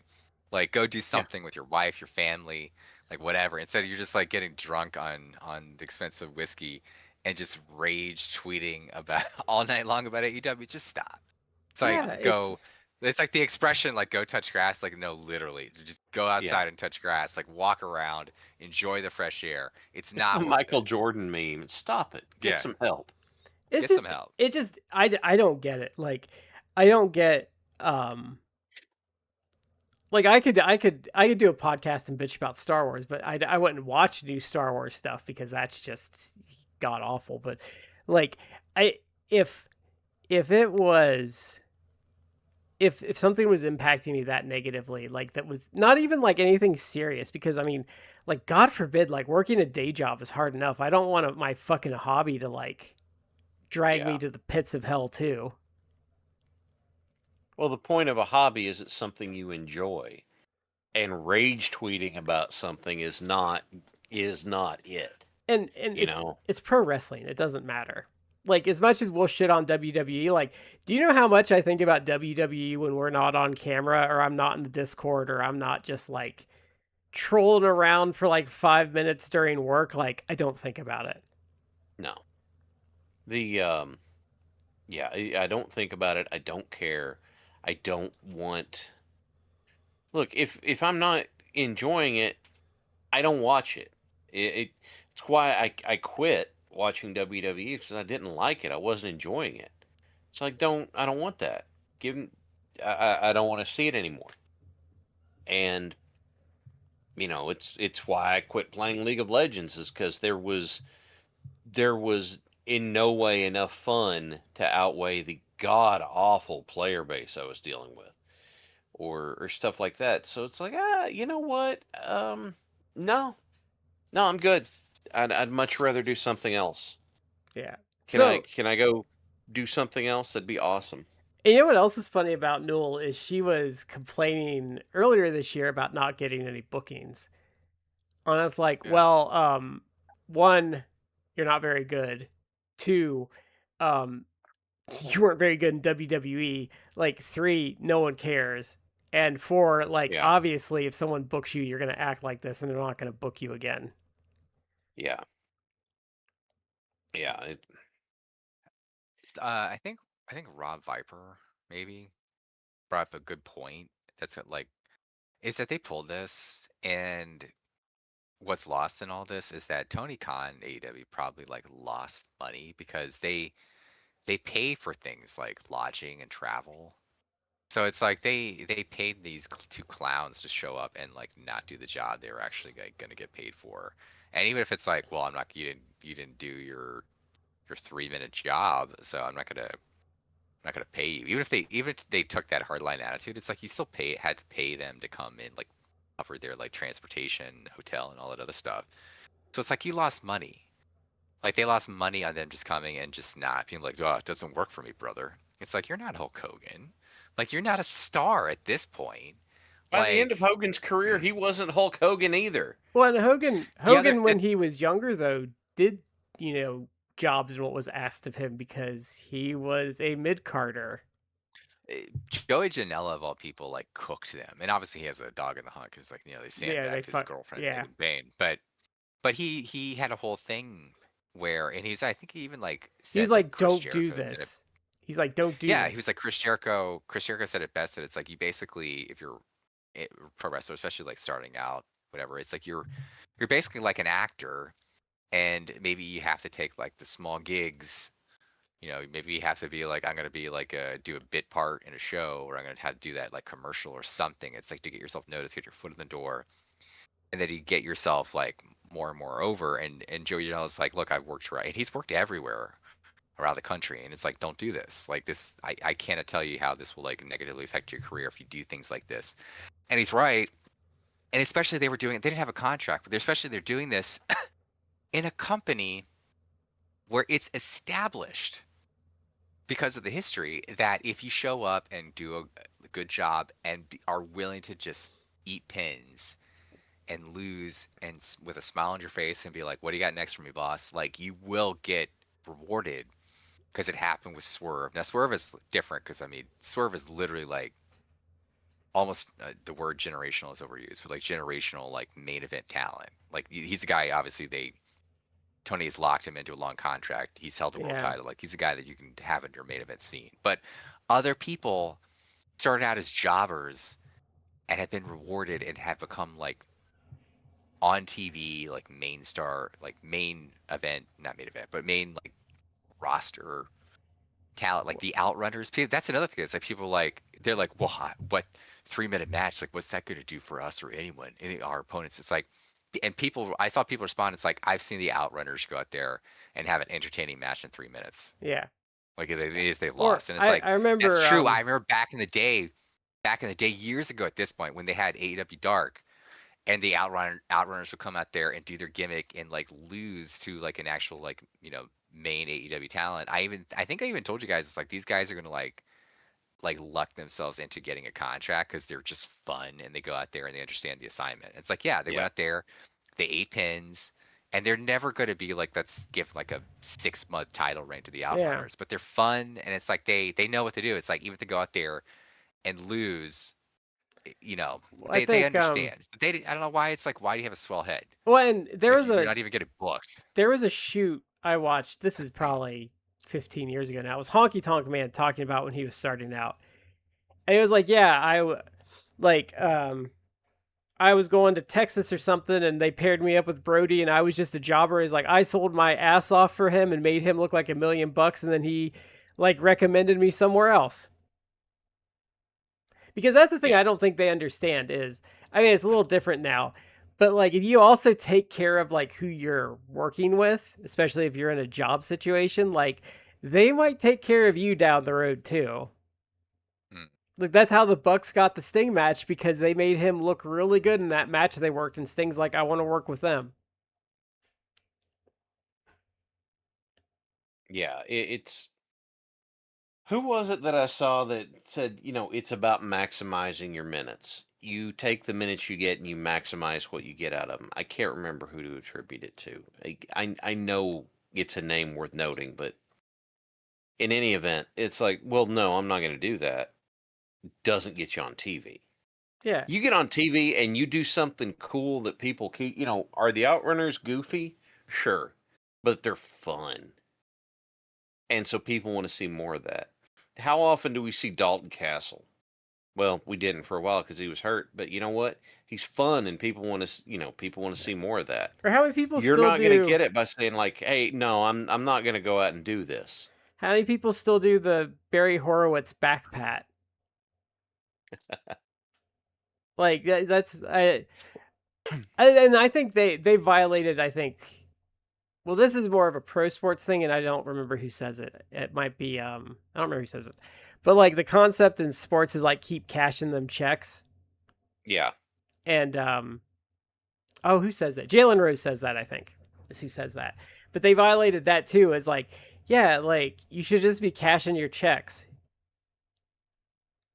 But like for me, it's like, okay, so you get 3 minutes, like, okay, well, I'm gonna give you the fucking best 3 minute performance. Like that would be me if they're like, oh, what do you need me to do? Like, well, you're gonna get your ass beat in 2 minutes. Like, okay, well, I'm gonna take the ass beating of my life then in those 2 minutes if I'm on TV. Yeah.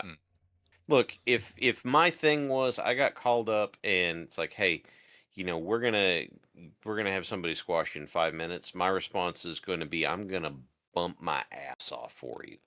You know why? Because that makes people look good, and that's the kind of thing that gets you. Folks want to keep you around. You made me look good, and I appreciate that. And we lost 3 watchers with me saying that, right? Sometimes it does. No, I know. It was just It happened in that moment. I thought it was So funny. it does. And so YouTube's weird, where like they'll go away and then they'll come back in like 30 seconds. It's real weird. I But know, it was just funny to have happen. But it's like, the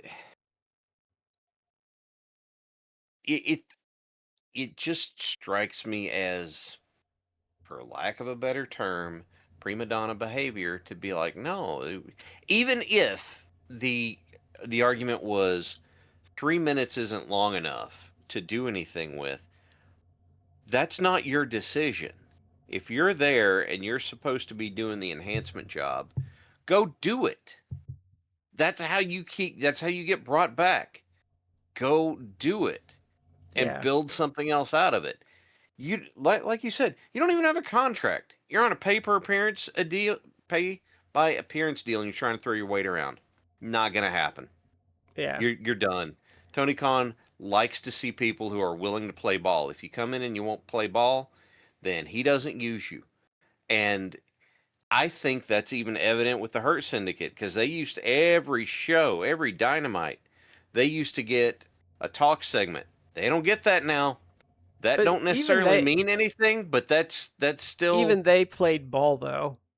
Eventually, like they still played ball. eventually.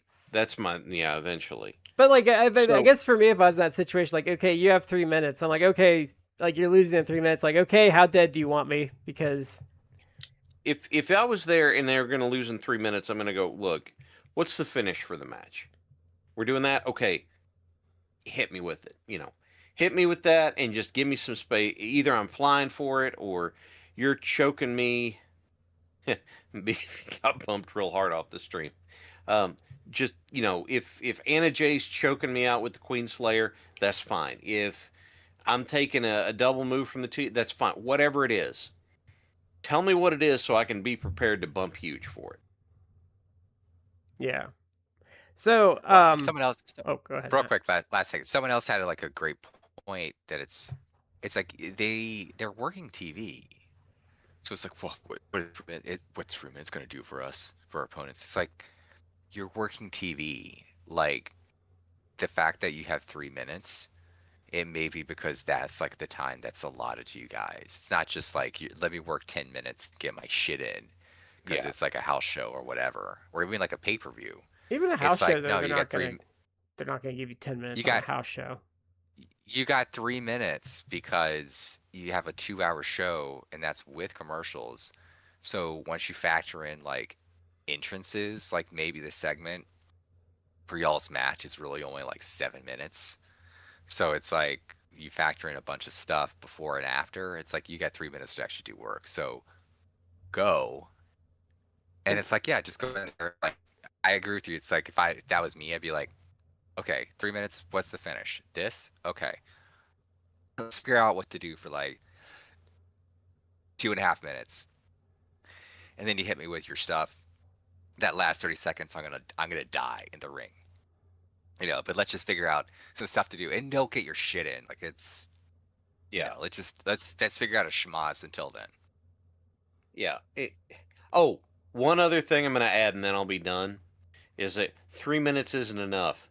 Layla Gray posted a response that said, "Do you know how many of us would kill to get 3 minutes on TV?" Yeah. I did find the memes when people were like 3 minutes and it was just Eric Bischoff. Oh yeah. Wait. Those were funny. 3 minutes? But like also the other thing is like one, she didn't get a good reaction either, but it's also like you're kind of like, well, one, your girlfriend's a nobody and you're kind of like a nobody too. Like they really had way too big a head for like what they were. But we are going to be talking about some fun stuff now. So we watched some footage of the Fabulous Ones, who are Steve Kern and Stan Lane. This is one of the most fun watches I had for this show because they were a lot of fun. So we're going to start off. This is kind of like their origin, and it's Jackie Fargo like at his house, like cutting this promo about the Fabulous Fargos, and Jimmy Hart had made this like tag team that was kind of mocking them. and he's very offended by the $25 tuxedos and the top hats. So he's like, "Well, I'm going to make my own fabulous ones with, hookers and, booze." And he's like, "Well, just forget the fabulous ones." But um so I really enjoyed this promo, but I always enjoy like Jackie Fargo promos. What did you guys think? It went like 6 minutes. I felt like he could have tightened it up a little bit. I didn't feel like it needed to be that long because I felt he started to repeat himself. But it was fun. Like I like he's like he emphasized, which was interesting. It's like I'm not going to be their manager. I'll be their consultant. So it's like he's not. He's establishing already. He's like I'm not going to be out there like week to week, but Yeah. I'm gonna. It's like they're gonna be kind of under my umbrella. Like that was interesting. Was Eddie Marlin supposed to be the heel in that? Because he mentioned Eddie Marlin. No, he's just Marlin, or was he he's just the promoter? the commissioner, I think. Yeah, Eddie Marlin. But I actually looked this up because Eddie Marlin is like part of USWA that we've been watching. Yeah, he's a yeah, and I guess for whatever reason I didn't know this. There's like lots of guys you hear about or whatever, and I never put two and two together. But Eddie Marlin is the father-in-law Jerry Jarrett, yeah. which So means that he's Jeff's, literally the biological grandfather of Jeff yeah, Jarrett. yeah, he is. Yeah, which I never knew. Like I had no idea that they actually had that family connection, which is like nepotism and USW. Yeah, he's I don't know, he's like I think he's a good talker. It's kind of like he's kind of like the lost art form of like the local icon. Hmm. But I liked how it gave you like the history, like it gave like logic. There was a lot of detail work in there. Like it was a very carefully he laid everything out really well. Yeah. It was a good promo. It set things up well, and like Matt said, that could have been half as long as it was. Yeah. But that's okay. So here we are. We get this promo. We know where this comes from. Yeah. Cool. So we go to our first match, which I picked just for the memes, but this is the Fabulous Ones against Billy Robinson and Dennis Stamp, who did get booked on the show. And I thought this was going to be an AWA one, but it's actually a Pro Wrestling USA show. But I do. What was the date on this? Because I actually saw one. It was like December of '84, which was it would have been after two of the other matches we watched, but it would have been 84 to 85 because that's when Pro Wrestling USA was doing its thing. This was in Pro Wrestling USA? Yeah, because if you look at the promo they did afterwards, Okay. like it was the Pro Wrestling USA logo. But I will say about this match, it does something that I have it's kind of a pet peeve of mine that I don't like, is I don't like them doing these types of matches with an established star teaming with an obvious jobber. Mm-hmm. I don't like those types of matches because that's when exactly like all those matches go, where the jobber obviously gets destroyed and pinned, and it's like, well, why did you have the other guy team with him? Just put another jobber with him.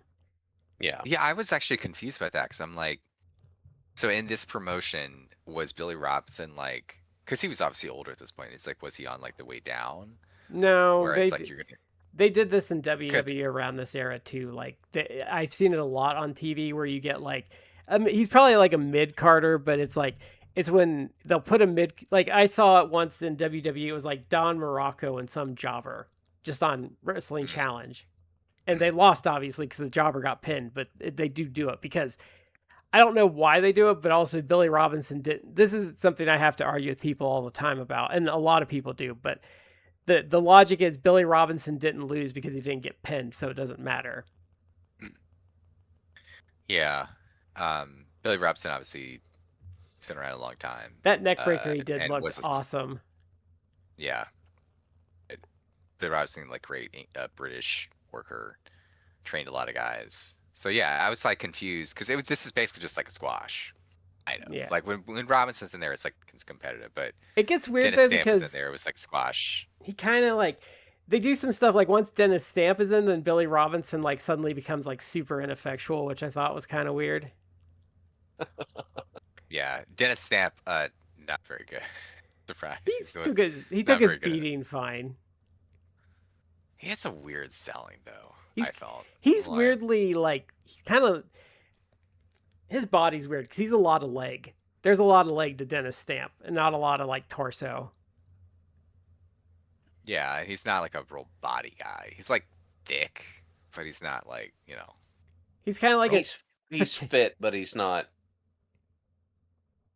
he's kind of like a giraffe without the neck. This is Okay. fine though. It's a good precursor. Did they do the double DDT in this match? Which I thought was a cool move. I don't think so. They did it in the next match. I don't maybe. think though. So then we're gonna bounce around here. We're gonna go to Houston, and this is the Fabulous Ones versus Chavo Classic, or just Chavo Chavo Senior. Senior, Yeah. And Hector Guerrero. And Hector Guerrero, it's not Mondo. Sorry, Hector Yeah. Guerrero. Yeah. And I was wondering where this was.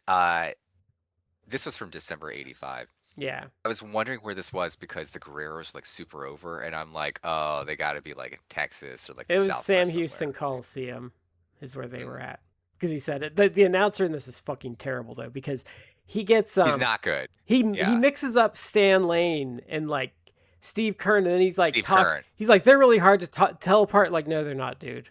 They're very easy to tell apart. Oh, I get. Well, okay. So some of the video quality and a couple of these matches was not great. Like the Memphis matches, it wasn't great. Yeah, they weren't. So it's kind of grainy. So it's like I was watching this earlier, and my oldest daughter, who's 5, she's turning 6 in a few days, but she was trying. She was like, because as Shaq can probably tell you, like anytime you have like a phone and you're looking at your phone, it's like a magnet to small children. It's like, I want to see video. It's like, okay. But I'm like watching like some of the matches for the show tonight, and she was like sitting next to me, is like watching, and it's so cute, like with the 5-year-old who, and she's maybe seen me watch wrestling like a little bit on the TV, but I don't really watch. Like, unfortunately, when the TV's on with my kids, it's like, all right, well, I guess we're gonna have to watch cartoons, aren't we? Oh, it's Moana for the 252nd time of my life. It was Moana. Now it's K-pop Demon Hunters. For like a lot. Anyway, I was watching it, trying to watch it, and she's watching it with me, and she was like, "Is he hurt?" I'm like, "Well, it's actually all fake." But they're like, sometimes they get hurt, but he's probably fine. And then one point she's like, it's not this match. It was one of the other matches. Like a guy got knocked down. She's like, did he die? Is he dead? I'm like, no, he's not dead. He's fine. He's fine. Anyway, some of the my long story short is like the grainy footage. It's like, oh, maybe the grainy footage I can't tell who's in there, but you can but I get what he says. He's like, oh, they have like same looking tights and same hair, but same facial hair. And I it's would like, know. but they're not. It isn't like the Killer Bees. I know. But I know he said Stan that Lane's. because it kind of played into the finish. Yeah, I would know Stan Lane's big ass melon anywhere, in any quality. This is back when Steve Kern actually had like hair. Yeah. Like. So Yeah. in the course of watching this, I realized something that I hadn't thought about. Because when we talk about older guys that we enjoyed watching, talk about Arn, we talk about how good Flair was, and all kinds of names, right? I didn't realize how much I appreciated Stan Lane and how much he's very quietly made his way up that list for me, because Stan Lane always brings something solid to a match, even if he is not. I think Brad's quote was, even if he's not as flashy on offense as like Eaton was or something, he always brings something solid. He always contributes in a meaningful way. It looks good. It looks smooth. It looks, it looks completely. It looks like it belongs, and incredibly competent. So I didn't realize how much I appreciated that until we were doing this. When I was watching this match, and I'm like, I think I might be turning into a wrestling snob because I was like I wouldn't rate this match highly, but I was like, the execution of this match is just so good, and they've done the formula so well that this is kind of like a connoisseur's match of like Yeah, the form of like, because like I was like, God damn, if I was like teaching wrestling students, I would give them this match and be like, if you're gonna be in a tag team, fucking watch this. this Yeah. isn't like the most exciting match there. There's a lot of like arm work by the Guerreros on the Fabulous Ones. Fabulous Ones like basically played heel. Um, so it wasn't super flashy, but it was well done. And there's a lot of like things that have become the kind of like tag team wrestling tropes, Yeah. like the double teaming or things like that. And even the finish is where like the ref gets distracted and there's a visual pinfall of I think Chavo Blind Senior tag too. on Yeah. yeah on I think Steve Kern, and Stan Lane comes off the top rope with like a knee drop onto him while the ref is distracted getting like Hector out of the ring. So behind the ref's back, like there's a knee drop. It injures Chavo. Maybe it's vice versa, but I mean he injures No, one of the it was Guerreros. Chavo that got pinned. Okay. And then like he's injured, so he's like, he's like gonna be down for the pin count. And then Stan Lane, like who did the move, like he covers Chavo, like hides his face so you can't see him. And again, because the announcer said like, oh, they look just alike. Steve like exits like the ring, and so the ref counts a pinfall. So it's like that's a very old school heel like switcheroo finish. So it's stuff we've seen like a million times before, but it was really well done. There's And all like the mat work was well done. There's some occasional like double team maneuvers or heel work that it's like, yeah, it's all like I'll say by the numbers. I And I'm not trying to be like rude about that, but it's like it's just well done. It's like well executed. I liked some of the Guerrero offense. Like I liked when I think Chavo tagged Hector in, and then he put like the arm wringer on. I don't remember who the fabulous one was, but then Hector leapfrogged the guy and then came down on his arm. Like I thought Mhm. that was cool. That was on Lane. Okay, but I thought that was super cool. Like there's a couple other little like bits of offense they did that I thought was cool. I really liked how the fabulous ones, just to be dicks about it, like they kept grabbing Chavo's tights. Like there's a point where he starts making a comeback, and Kern just grabs him by his trunks and pulls him into the corner to stop him. Mm-hmm. And there's a point where he's going to make the tag, and Lane just grabs him by the trunks and pulls him away. Like I really Right. liked the way they kept doing that. I liked how Hector would get mad, but he wasn't dumb about it, because there's a point where like he gets sent out of the ring, and then they start doing stuff on the outside. He's like, "Well, fuck you, the ref can't stop me now," and he goes after them. Mm-hmm. I liked how they did that. The ref didn't come off as particularly stupid either, so I appreciated that. Yeah. You were saying this is the kind of match that you show people. There's a reason that there's a formula in wrestling. That there's a reason there's base formula to different kinds of matches, and it's because it works. And so what? Well, they did the formula great, and that would be like you said. If I'm training and I'm like, okay, you guys are going to do tag stuff, sit down and watch this. Okay, what did they do right? Okay, no, watch it again. Okay, what did they do right? Let's make a list. Yeah. Okay, good. Yes, they don't rest on their laurels and just kind of hang out in the corner at any point. They keep motion going, momentum trades back and forth. Like it is an excellent example of having a typical tag match, but doing it really well, like you said. And Also, ring positioning wise, like they take the keeping them on their side of the ring very serious. cutting the ring in half, Yeah. all that stuff. It's just great for it.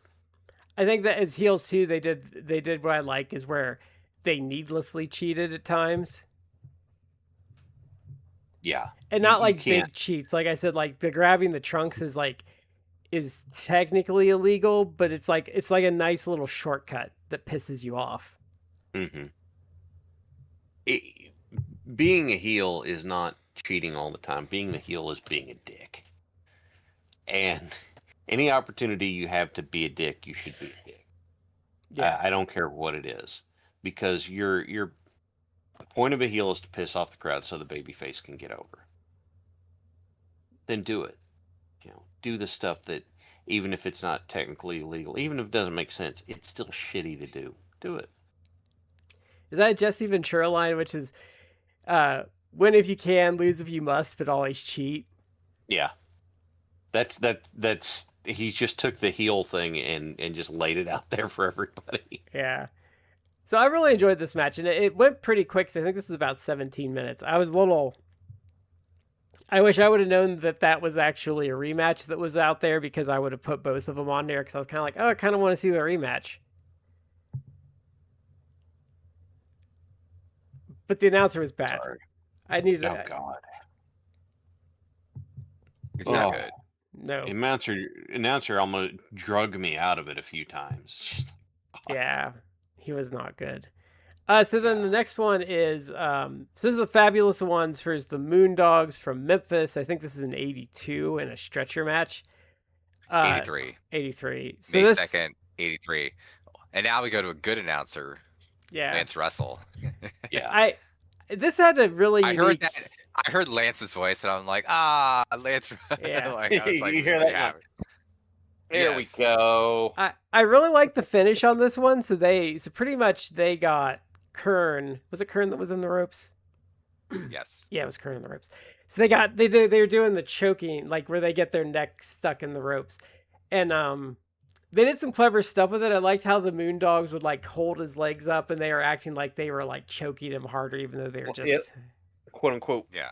pulling. Like he had his arms around it to make it look like he was pulling it, but he's really just kind of easing the tension for him. Yeah. It's like, yeah. But pretty much the ending well, is he gets choked out by the ropes, which I thought was an interesting finish. Yeah. Even before that, like this was like a kind of like just a brawl by Fabulous Ones versus the Moondogs. And which Moondogs were these? I don't think it's the same Moondogs from USWA. This would have been probably Spot and Rex, I think was the... Spot would have been one of them. This is Larry Latham. I think Rex would have been the original two, I think. Yeah. This was actually pretty good. It was a brawl. Like there was blood. I think Stan Lane got busted open, and then one of the Moondogs. I think Spot got busted open. That's the thing with the Moondogs, though. I think someone doesn't realize, like, if you just know of them and know they're brawlers, like, yeah, they're brawlers, but they're very competent workers, and that's why they work so well. Yeah, this was actually a really good match. Like this, it was well paced. There were moments where you had like the babyface comebacks, and it popped the crowd. Like the crowd reacted in the parts that they were supposed to react to. The Moondogs, because they were good workers, like they weren't afraid to eat shit at times, where it's like to feed that babyface comeback. And they made the Fabs look... I mean, and they were monsters, but they made the Fabs just look like badasses. Yeah, because the Fabulous Ones would go out there and they scrapped. They gave them toe to toe with the Moondogs. And I agree with you. Like I thought the finish was interesting because they did get Steve Kern in like a neck hanging spot, but it's like his head got twisted in the ropes. Much like you've seen Andre, where get like his arms like pinned in the ropes. It was that Steve Kern's neck for like 2 years. Yeah. It was, but Steve Kern had his neck in there, and it's like he really just sold it as like choking him out. And so, because it was a stretcher match, it's like to win the match, someone had to be stretchered out. Yeah. And it basically got choked to a point where he like just passed out on the outside. And they even did something cool there, where they had Stan Lane with a chair, like trying to like defend him, like don't come near him, like fight people off. And even had like some baby faces come out there, but the Moondogs like eventually like distracted. I think one of the Moondogs, I think it was Rex, like hit Steve Kerr with like a chair on the outside, like it was down or something. But then finally like they stretcher him out. So yeah, the Fabulous Ones lose the match. But this was actually it was good. It was interesting finish, and I thought it was well paced. With again, you talk about like the connoisseur stuff. I could see where it's like, oh yeah, look, they like fed into the babyface comeback. Like they had the spots that they should have, the spots you want to get a reaction from people. But there you go. And this, I don't know, this was a Memphis show, but I don't know. They filmed this and it made me think immediately because I've talked before about when we were reviewing USWA. I'm like, I bet you some of these like Monday night shows with like Jeff Jarrett and Jerry Lawler and a crazy brawl with the Moondogs that they show clips from. I was like, I bet you like some of that shit was just like this. Yeah. Which it's like it's probably like at least a good match, if not a 5-star classic. It's just probably like a fun, good, crazy brawl. And I really wish that there was like footage of that existed. I don't know if I told you guys this. Like I actually reached out to Jeff Lynch because he would have if anyone would have this, like he probably would have it. And I'm like, do you have any of this? He's like, no. Like I sadly I don't have anything like that.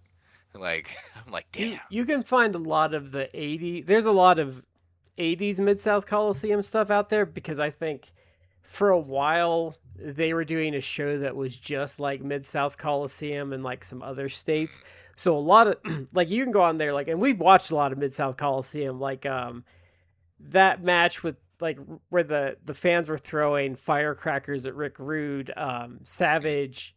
A lot of the Randy Savage stuff we watched was Mid South Coliseum stuff. There's a couple other like the Ric Flair versus Coco Ware match is like Mid South Coliseum. Like you get a good idea when you know when it's a Mid South Coliseum match. You're like, oh yeah, I know that dirty ass mat and like those rinky dink like guardrails. But yeah, because as soon as I saw it, like oh, it's Mid South Coliseum, so that'll be Lance. But what did you think about it, Chad? It's interesting that. Okay, I'm going to be 100% honest. Whenever I saw this match start and I looked at it, I was like, oh, God, more Moondog stuff. I thought you might have grown. I'm just, yeah. But it's like you guys said, this is a pretty standard brawl with some pretty standard spots you expect, but it's well done. It's solid. And so what do you get out of it is you get a good solid brawl and creative finish, and the guys keep it going through the finish, like Matt said. The whole thing just works really well, and it's done.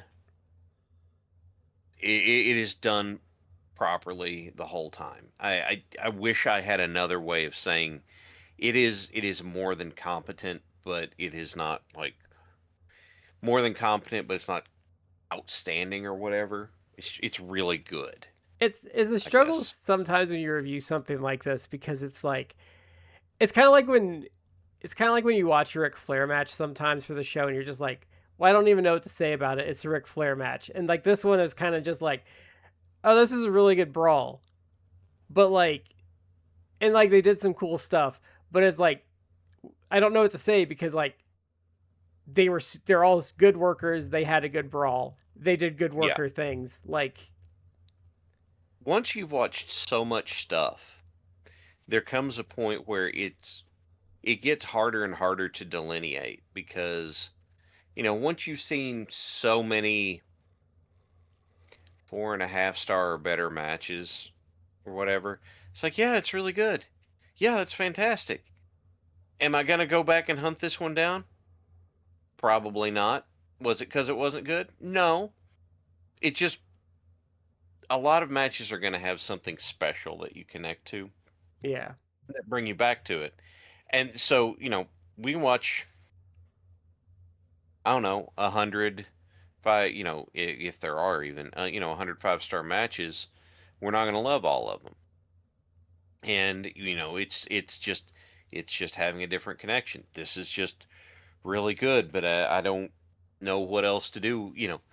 It feels like just saying something really good in the scope of all of the stuff we've watched and gone over is not exactly high praise, even though it's not easy to have a match this good. And to make it look so effortless too. I think that's what people don't get. because we'll get a little more into the fabulous ones after the next match. So our final match is this is Fabs versus Bobby Eaton and Dream Machine. I don't know why Dream Machine didn't have his mask, because he's usually a mask guy, so he must have lost his mask for some reason, and he's replacing someone too. Rick McGraw. Yeah. And I think Dream Machine actually Bobby Eaton's replacing. So because Lance Russell was saying that Eaton was subbing in. Oh, okay.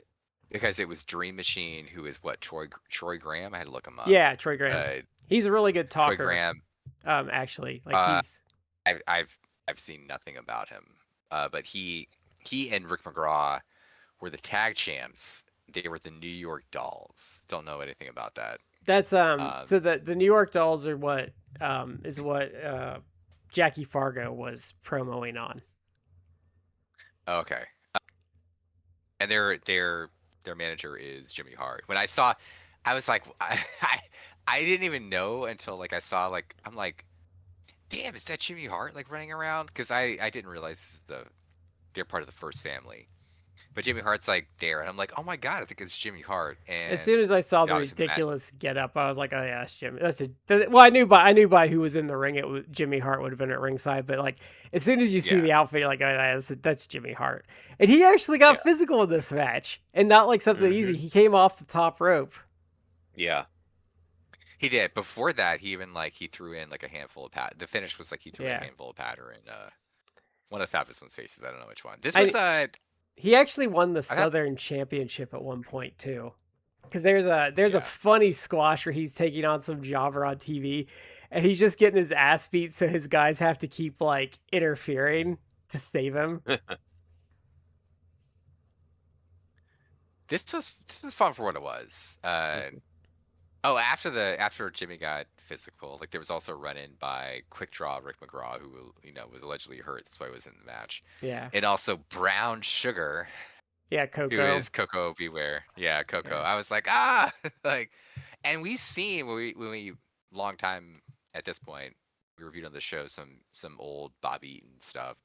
We saw like his interactions with Brown Sugar, Coco Beware. We need to. It's a future episode. I just need to figure out what I want to do. But Bobby Eaton and Coco are a regarded tag team for a Memphis run. So we just haven't.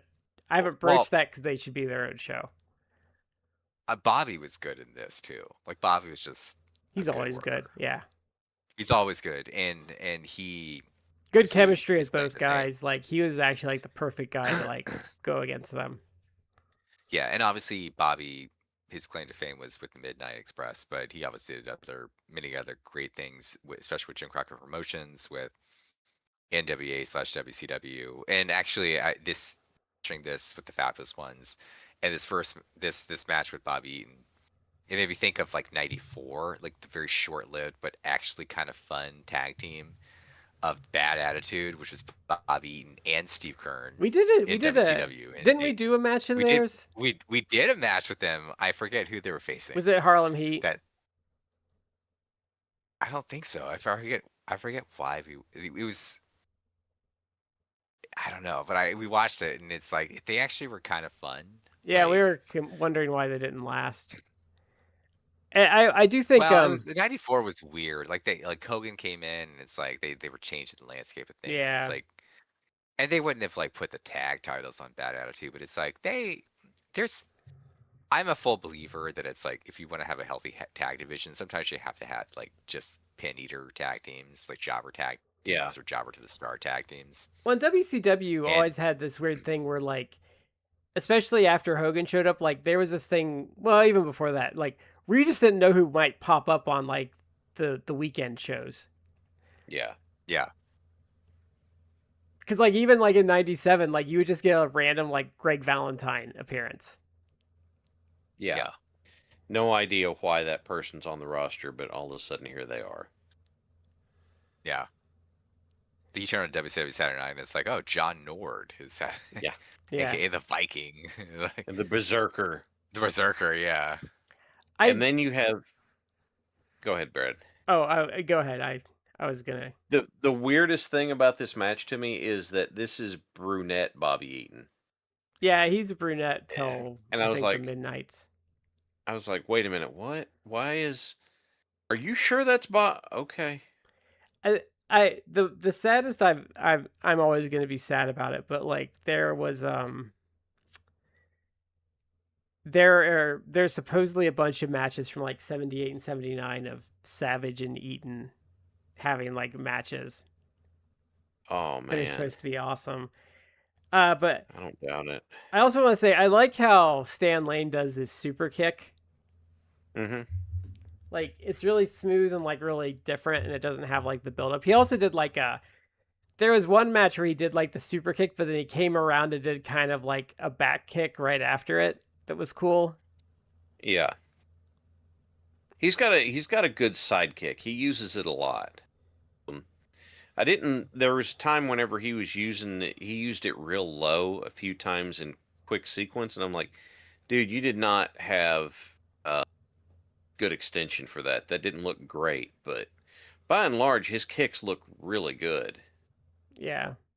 So what did you guys um I know we've probably all seen and I've seen some matches, but what did you guys think of like the Fabulous Ones as a tag team? Because I was watching something like I mean, I still love Ricky Morton, but I was kind of watching this like I kind of like them better than the Rock and Roll Express like match wise.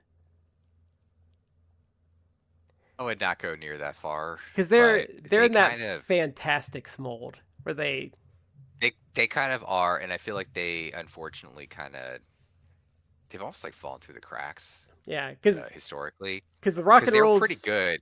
the Rock and Rolls are a ripoff of the Fabulous Ones because they did the Rock and Rolls because I think the Fabulous Ones would leave, so they wanted like a different version of them. So, watching here, my takeaway is they're both really solid, really good. I understand why. Steve Kern is not a name that I was ever really familiar with, Other than right? Like Skinner. I knew he was around, but I didn't really know. Both of these guys are really good.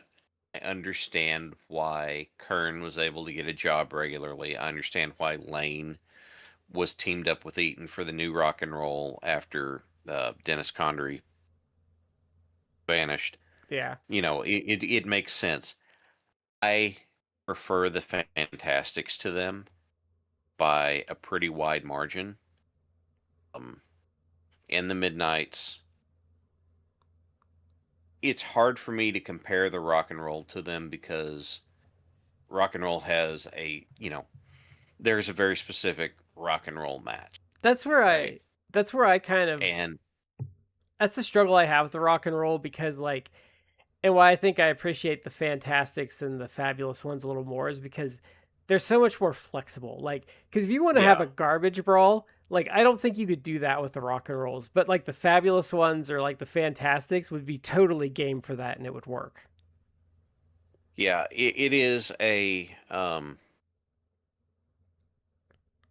I appreciate them more myself because for me, and I 100% know this is just a personal uh, personal preference thing. I really dislike seeing people reusing the same spots during a match. I really dislike seeing, if you got a sequence where you do 3 or 4 chop blocks because you're setting up to attack the leg, that's fine. But then if you go back and you start doing more chop blocks again, now I'm getting bored because and I don't know why. I don't know what it is. This is probably an after effect of my formative watching years being, 97 Nitro and stuff like that. I feel like you're not being creative and engaging in the ring. I would agree with that. And so I cannot in any way whatsoever take anything away from the Rock and Roll Express. Their success speaks on its own. But for my preference, I find myself preferring the Fantastics and the Fabulous Ones, like you said, because they are more flexible.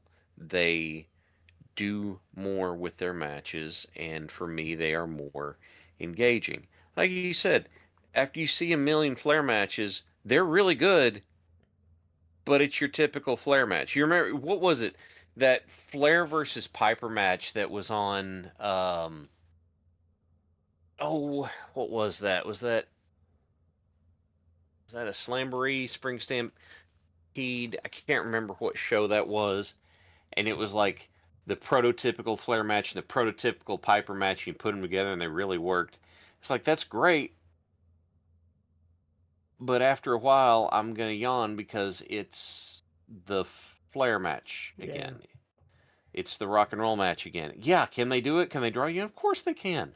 That's why they're so successful. They have their formula. They're great at it. Lots of people had a formula they were great at. I think Flair, it's Hogan, rock and roll. We can keep going if you want to. For a long time, that was a Cena thing. I think it's also the Southern fan in us, Shad, and kind of I think the location, like us being like Midwesterners, I think where the Fantastics and the Fabulous Ones speak to us a little more is there's a little dirt and grime to them that the rock and rolls don't have. Okay, so They're a little there's a more little blue more grit to collar, it. like they're willing to get down in the dirt with you and stuff. And I think it comes They're from that flexibility. But like I think for me, like there's a touch of edge that that both of those teams have, and a bit of like grit that they have that I think speaks to me more than the rock and rolls. I'm gonna say not sure I'd go with the Midwestern label, but I agree with where you're coming from. I think it's more like Um, I think it's more like the Southern fan, and like I think the type of wrestling we grew up with, but like I think also like maybe like being like around in my case, like a lot of my family being like blue collar when I grew up and stuff, like I think there's a certain pull to that for me. I think I've got I know I have a certain appreciation for flexibility and the ability to adjust and improv as you go. I have a huge appreciation for that. I, I frankly I love that stuff. And these folks, you know, even if they planned out every spot in the back beforehand, which I don't believe they did, it sure doesn't look that way. So And there you also go. That's my piece on it. I came away from this being like I need to go back and watch a bunch of Guerreros matches because I forgot how much I enjoy like the Mondo, Hector, Chavo classic like Guerreros and their flexibility too. Because what I like about them, and you saw it in that match, is kind of like, oh, they're doing some high flying, like a little flippy stuff, but oh no, now they're brawling. Mhm. Like I like that. So I think I came away with this for a greater appreciation of the Fabulous Ones because I liked how easy they made everything look and how smooth like everything was too. I'm They're really trying to give good. some air to Matt here. Yeah, sorry. They were really good. I would probably agree with Shad that I mean I did say like I think they were kind of like forgotten, but I would put the Fantastics above them, and I actually would put the Rock and Roll Express above them too. So they, well, I think they deserve more credit than they're given, and they deserve more of an appreciation that. But I wouldn't put them ahead of like the two other big tag No, teams. Fantastics would probably be. I really thought when I was doing this, like, God damn, we might need to do that tag tournament again that we did like years ago. Like, I think the Steiners would probably still win, but I think we'd have some different teams in there. But I think we'd have like the Fantastics and like the Rock and Roll and like the Fabulous Ones like pushing in that tournament heavier than they would have otherwise. And we haven't even gotten in when you think about Stan Lane too. So you have the Fabulous Ones, which we enjoyed. Um, Then he has the Midnight Express, which we obviously love. We haven't even really dug into like the Heavenly Bodies with him either, which is another great body of work with a tag team. Mm-hmm. Because that's tough. That's tough to be in like 3 like really good tag teams. Yeah. It's hard to be able to have that kind of chemistry with so many different people and do well. That's hard. And he and the Heavenly Bodies and Cornette have one of my favorite Smoky Mountain promos because they're doing like bumpers for the towns, and it's Beckley, West Virginia, and they just shit all over this place. And like Stan Lane's like, when I think of like a total puke hole, I think of like Beckley, West Virginia. I need to see if I can find it for you, but I mean, they go like, I've never seen a couple of wrestlers go in hard. I'm like, God, they must really hate that place. So anytime I see like a true crime or anything with Beckley, West Virginia, I just laugh to myself. I'm like, oh yeah, the Heavenly Bodies really hate that. But I think that's about it for this week. It was a choice between this and the Masked Superstar, and it was a really tough vote. I am pretty well always going to fall on good tag stuff. It just speaks to me in a way that a lot of other stuff doesn't. So my goal next year, probably be next year, but I want to do the Destroyer versus Mil Mascaras matches. we're treading on some territory where it's. And I want to see if other Brad will come on for that one. Okay. But because I don't know how it's been on my to-do list, but someone says I don't think I've ever seen a good Mil Mascaras match. And I'm like, well, I think I might be able to get you at least one with the Destroyer. You're taking on that challenge. Yeah. But I think that is it for this week. Thank you for joining us as always. I don't know what we're doing next week. The rest of the month's going to be a little, well, it's the holidays. Things always get a little tougher for us around the holidays. But that has been it for us this week. Thank you for joining us.